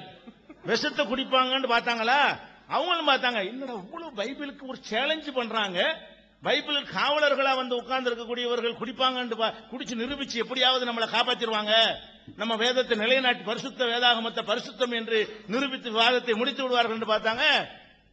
பார்த்தா ஆகா என்னடா தெரியாதனமா நம்பி வந்துவிட்டோம், நாங்க அழைச்சிட்டு வந்தாலும் செலக்ட் பண்ணி பொறுக்கு மணியா கூட்டிட்டு வர்றீங்க, அந்த மாதிரி மக்களுக்கே உங்களுடைய வாதங்கள் எடுபடாம போயிட்டாங்க. அதை நீங்க சிந்திச்சு பார்க்கணும். நீங்க என்னமோ கரெக்டா சொல்லிட்டு நினைச்சுக்கிட்டு இருக்கிறீங்க, ஒண்ணும் இல்லை என்பதற்கு நீங்கள் பொறுக்கி எடுத்து கொண்டு வந்த மக்கள்ல பாதிக்கு மேல காலி. அப்ப அதுல இருந்து புரிந்து கொள்ளவில்லையா? அவ இறைவேதம் நீங்க ஏன் நினைக்கிறீங்கன்னா இன்னத்துக்கு நினைக்கிறோம்னு சொல்லுங்க. அல்ல நாங்க சொன்ன மாதிரி சில முன்னறிவிப்பு இருக்கு நிறைவேற்றி காட்டுறோம் சொல்லுங்க. அப்படிதான் நீங்க லாஜிக் பண்ணுங்க. இறைவேதத்துக்குரிய என்னென்ன லாஜிக் எல்லாம் இருக்கிறது, இது மனித வார்த்தையில் இருக்காதுன்னு சொல்லுங்க. இப்படி என்னத்தையாவது ஒரே ஒரு காரணம் சொல்ல முடிஞ்சா இல்ல. அதே நேரத்தில் நாங்க என்ன செஞ்சிருக்கிறோம், பைபிள் சொன்ன முன்னறிவிப்புகள் சொன்ன அவ்வளவு பொய்களையும் போட்டிருக்கிறோம். கொஞ்சம் தான் போட்டிருக்கிறோம். சண்டை போட்டு இந்த அவனு கோபமா இருக்காரு எமலவர், ஏன்னா ஒருத்தரை ரெடி பண்ண சொன்னோமா 650 இதை ரெடி பண்ணி இருக்கிறாங்க ஸ்லைட. அவங்கள எங்களுக்கு எப்ப தரப்போறிய, நான் நிப்பாட்டி கொடுக்குறேன், இவ்வளவு வச்சிருக்கிறோமா நாங்க எப்பள்ளி போடுறோம்னு சொல்லிட்டு, அப்ப அதுலயும் ஒரு ஆள் விடுபட்டு போயிட்டாரு. அப்ப அவ்வளவு ஆபாசம் கொஞ்சம் தான் சொல்லி இருக்கிறோம். ஆனா ஒரு முன்மாதிரி காட்டிட்டாங்க. நம்ம தலைப்புக்கு அப்பாற்பட்டு இருந்தா கூட குர்ஆனை பத்தி கேட்டாங்கல்ல, அதனால நம்ம அந்த தலைப்புல இதுன்னு சேர்த்து போட்டுக்கிறோம். அவங்க மீனா போறது இல்ல, அவங்க போட்டு காட்டிட்டதுனால அவங்க சொல்றதுக்கு பதிலையும் சொல்லிக்கொண்டு என்ன செய்வோம், இந்த எடுத்த சரக்கு வீணாவெல்லாம் போவாது, அது அங்க பயன்படுத்திக்கிறோம். அதுக்கு முன்மாதிரி இருக்கிறது, அவங்க மீறி முன்மாதிரியை காட்டி விட்டார்கள். எதுக்கு சொல்றேன்னு கேட்டா, புழு பொய்கள், புழு முரண்பாடு, புழு ஆபாசம். என்ன ஆபாசம், கேட்க சகிக்க உன்னத பாட்டு அந்த கொங்கை மரம் சகிக்க முடியல. அது மாதிரி பெருத்த குறி கழுதை போன்ற ஆண்குறி குதிரை போன்ற விந்து கேட்க சகிக்கல. அப்ப நுனித்தோலை ஒரு 200 நுனித்தோலை வெட்டிக்கிட்டு வந்தான், நசுக்கல. விதை நசுங்கியவன் கருத்தற்ற வரக்கூடாது, தூக்கி பார்க்க முடியுமா, வரக்கூடாது. மனைவியை கண்டுபிடிக்கிறதுக்கு உரியாது, அண்ணன் தங்கை ஜல்சா பண்ணுவது, மாமா மருமகள் ஜல்சா, அப்பா மகள் ஜல்சா, அடுத்தவன் மனைவியோட தாவூது போய் என்னஞ்சாரு, உரியாவின் மனைவி அவனை கொலை பண்ணி, அந்த மாதிரியான விஷயம். மகளையே கல்யாணம் பண்ணிக்கொள் என்று புத்திரின்னு தான் அதுல வந்திருக்குது. என் ஃபாதர்னா ஏன் வந்து பொறுப்பாளராக இருக்கக்கூடாது, புத்திரின்னு வந்திருக்குது. சரியா, புத்திரி தான் அது. கர்த்தர் மல்யுத்தம் போட்டு தோத்து போய் கடைசியில் என்ன தொடைக்குள்ள கையை விட்டு பிடிச்சது, இதெல்லாம் சொல்லணும். இதுல என்ன உபதேசம், இதுல என்ன நல்வழிப்படுத்துகிறது, இதெல்லாம் சொல்றீங்களே. வேதம் ஒரு மனுஷன் இந்த மாதிரி இருந்தா புத்தகத்தை படிக்க கூட மாட்டோம். இதெல்லாம் ஒரு புத்தகமா, யாருக்கு தெரியாது இது? அந்த மாதிரி ஜல்சாவுல நாட்டம் உள்ளவனா இருந்தா கூட இதெல்லாம் நமக்கு தெரியாத விஷயமா? நம்ம போய் பண்ணிட்டு போக போறோம், சொல்லி இருந்துட்டு போக போறோம். இது ஒரு வேத புத்தகத்துல சொல்லி கொடுக்கிற ஒரு விஷயமா தெரியுதா? அதே மாதிரி கர்த்தர் அம்மனமா நடந்தது, இதெல்லாம் கர்த்தர் நான் அம்மனமா நடப்பேன் கர்த்தரே சொல்லுவார். அந்த வாசகமே சொல்லுது கர்த்தர் வாசகம் இல்லைன்னு.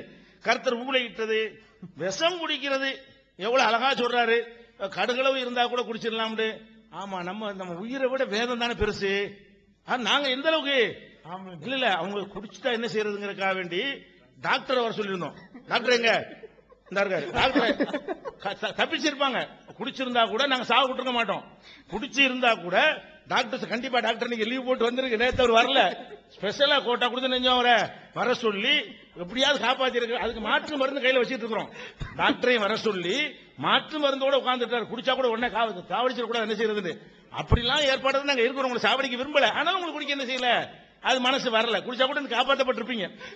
அது ஒரு விஷயம். சொல்லுங்க.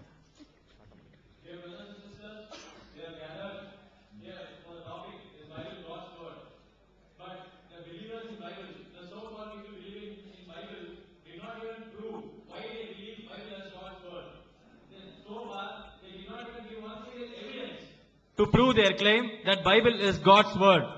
Now, again and again they were quoting Quran, wherein it is mentioned about Torah, which we clearly said that this Torah is not the one which you refer to. How much of our questions you listed out, everything has a single answer that whatever Torah you have is not the one what is mentioned in Quran. With clear verses from the Quran, we said, show us these verses from the Torah what you have.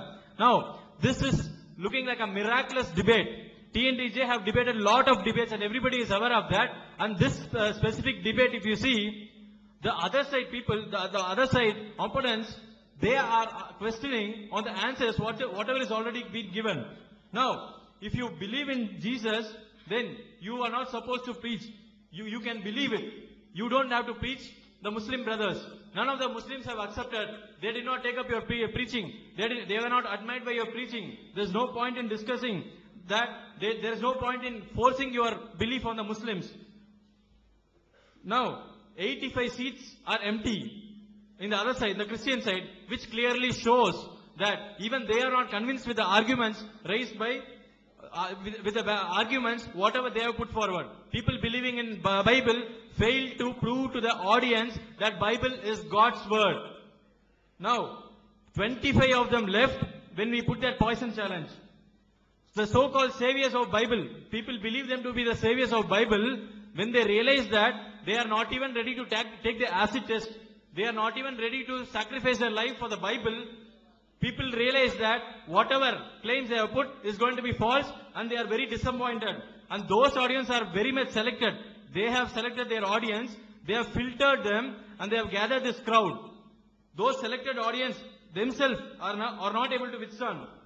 Now, we have shown lot of prophecies which is falsified.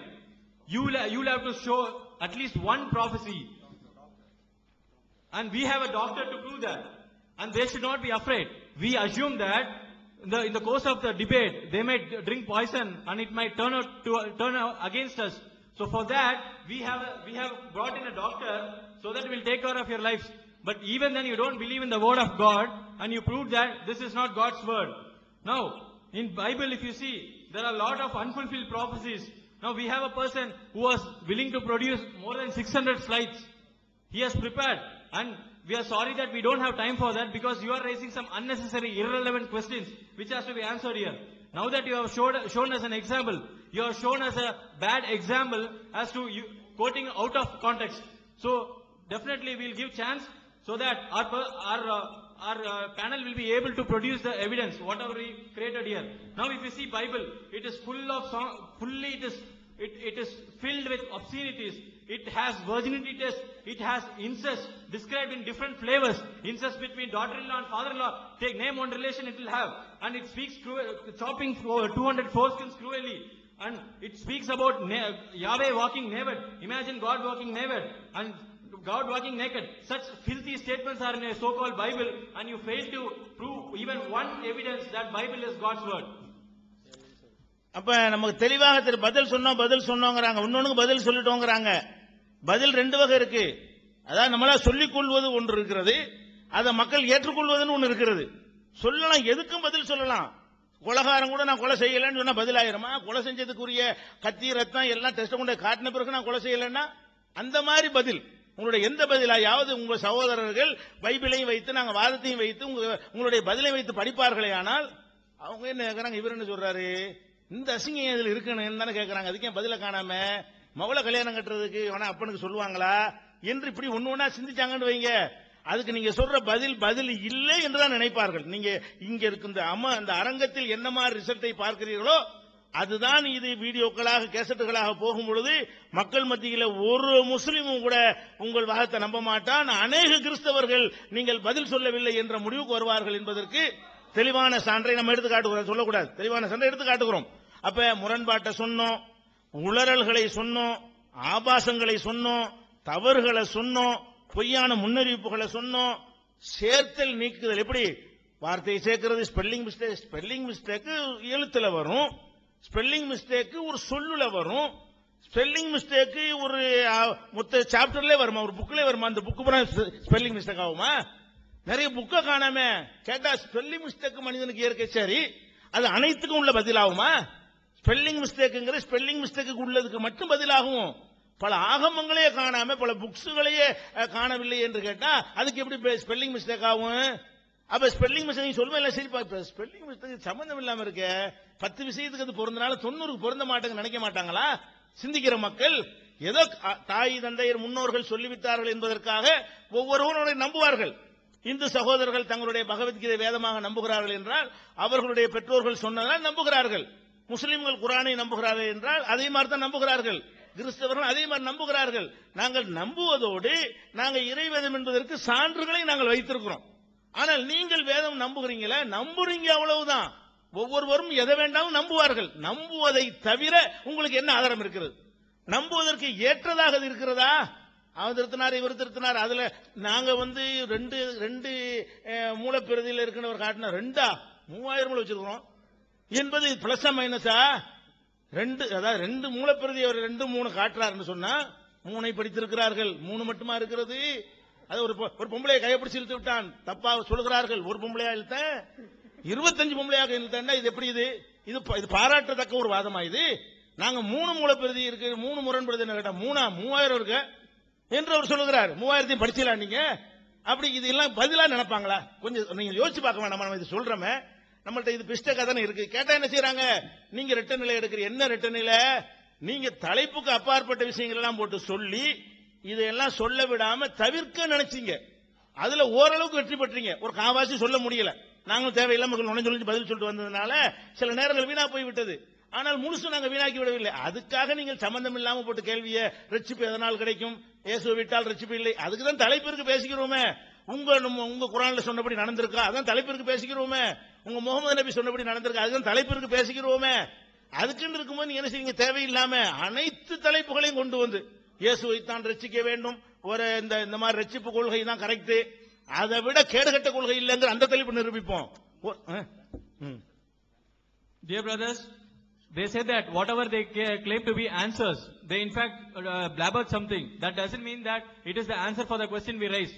Answers are in 2 ways. Either you can answer appropriately or you can just speak something on which you claim that you have answered it. All their answers were like that. When we were showing so many additions, deletions, corruptions in the Bible, they plainly said that it is all spelling mistake. Imagine the spelling mistake in the whole book. We have showed them n number of books missing from the Bible. They never even touched on that topic. They plainly said that it is all because of spelling mistake. Can anybody agree that the whole book is full of spelling mistake? And everybody, whoever were watching, were aware that this is not a valid argument. Everybody were sure that this was not a valid argument. Moreover, whatever they are believing is what their forefathers have believed. Is this the essence of debate? We have gathered here for discussing how do you believe. You will have to prove your stance here. Not that you believe, you are thrusting it to others. Now, are all these arguments appreciable? It is not appreciable. Moreover, you kept on saying that we are showing a double standard. We were not answering few questions which was out of context. You are talking something about salvation, Quran prophecy, and Prophet Muhammad prophecy. Everything we have a separate topic to discuss. You don't have to talk about it. அன்புள்ள சகோதரர்களே, நீங்கள் முழுசாக ஆதிலிருந்து கடைசி வரை படித்தால் என்ன தலைப்பு அது நிரூபிச்சோமா இல்லையா? பைபிள் இறைவேதம் இல்லை என்று சந்தேகத்துக்கு இடமில்லாத வகையில் இது கடவுள் சொல்லி இருக்க முடியாது, நல்ல மனுஷன் சொல்லி இருக்க முடியாது நிரூபித்திருக்கிறோம்.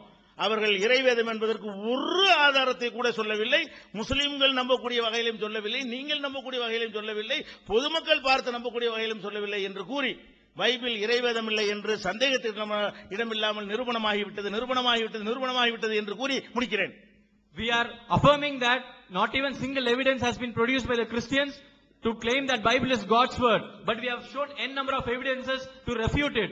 We have given a lot of contradictions from the Bible, and we clearly said that God cannot contradict, God cannot have false prophecies, God cannot speak obscene statements. Everything is proved, and they were not even able to convince the Christians. Forget about convincing Muslims, they were not even able to convince the Christians, and to any just man who watches this debate will realize that Bible cannot be God's word. We affirm it, we have proved it in our stance. அடுத்த தலைப்புல குர்ஆனை பத்தி கேட்க நினைச்சீங்க, அங்க கேளுங்க. எல்லாத்துக்கும் தெள்ள தெளிவாக இந்த மாதிரி சொல்ல மாட்டோம், தெள்ள தெளிவாக பதில் சொல்வோம். Ask whatever you wanted to ask regarding Quran. We will not answer like how you did. We will clearly answer each and every question you raise. You have time there. You can raise how much ever questions you want, and we will be here to answer each and every one of them. ஒரு நிமிஷம் இருக்கா? அந்த கடுகளவு இருந்தா இதையாவது ஊதி காட்டுங்கன்னு அதையும் செய்யலைங்கிறாரு. சரி, முடித்துக் கொள்வோம். அப்படி வரணும். சில அடுத்த தலைப்பு டேட் அந்த இடத்தெல்லாம் அறிவிப்பாங்க இல்லையா? தௌபிக்கு சொல்லுங்களேன்.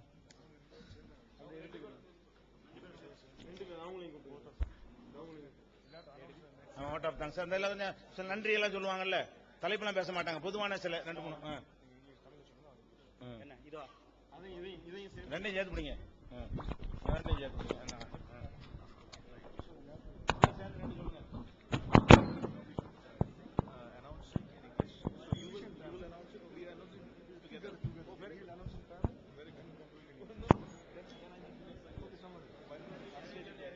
அஸ்ஸலாமு அலைக்கும். அன்பிற்கினிய சகோதரர்களே, அடுத்த வாரம் திருக்குரான் இறைவனுடைய வேதம் தான் என்பதற்கு என்ற தலைப்பில் நடைபெற இருக்கிறது. மண்டபம் வேற மண்டபம், வித்யாதயா ஸ்கூல் ஆடிட்டோரியம், அது நுங்கம்பாக்கம் பக்கத்தில் இருக்குது, ஹபீபுல்லா ரோடு ஆப்போசிட்ல. அடுத்த வாரம் சனி ஞாயிறு நடக்கும், இதே மாதிரி நேரம். அதே மாதிரி இந்த டோக்கன் வச்சிருக்கிறவங்க மாவட்ட நிர்வாகிகள்லாம், மாவட்ட சார்பாக வந்தவங்க எல்லாம் எழுதி கொடுத்துட்டு போயிருங்க, கொண்டு போயிடாதீங்க. லோக்கல் சென்னைக்கு நம்ம சொல்லுவோம், சென்னை, காஞ்சி, திருவள்ளூருக்கு நம்ம சொல்லுவோம்.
الله أكبر الله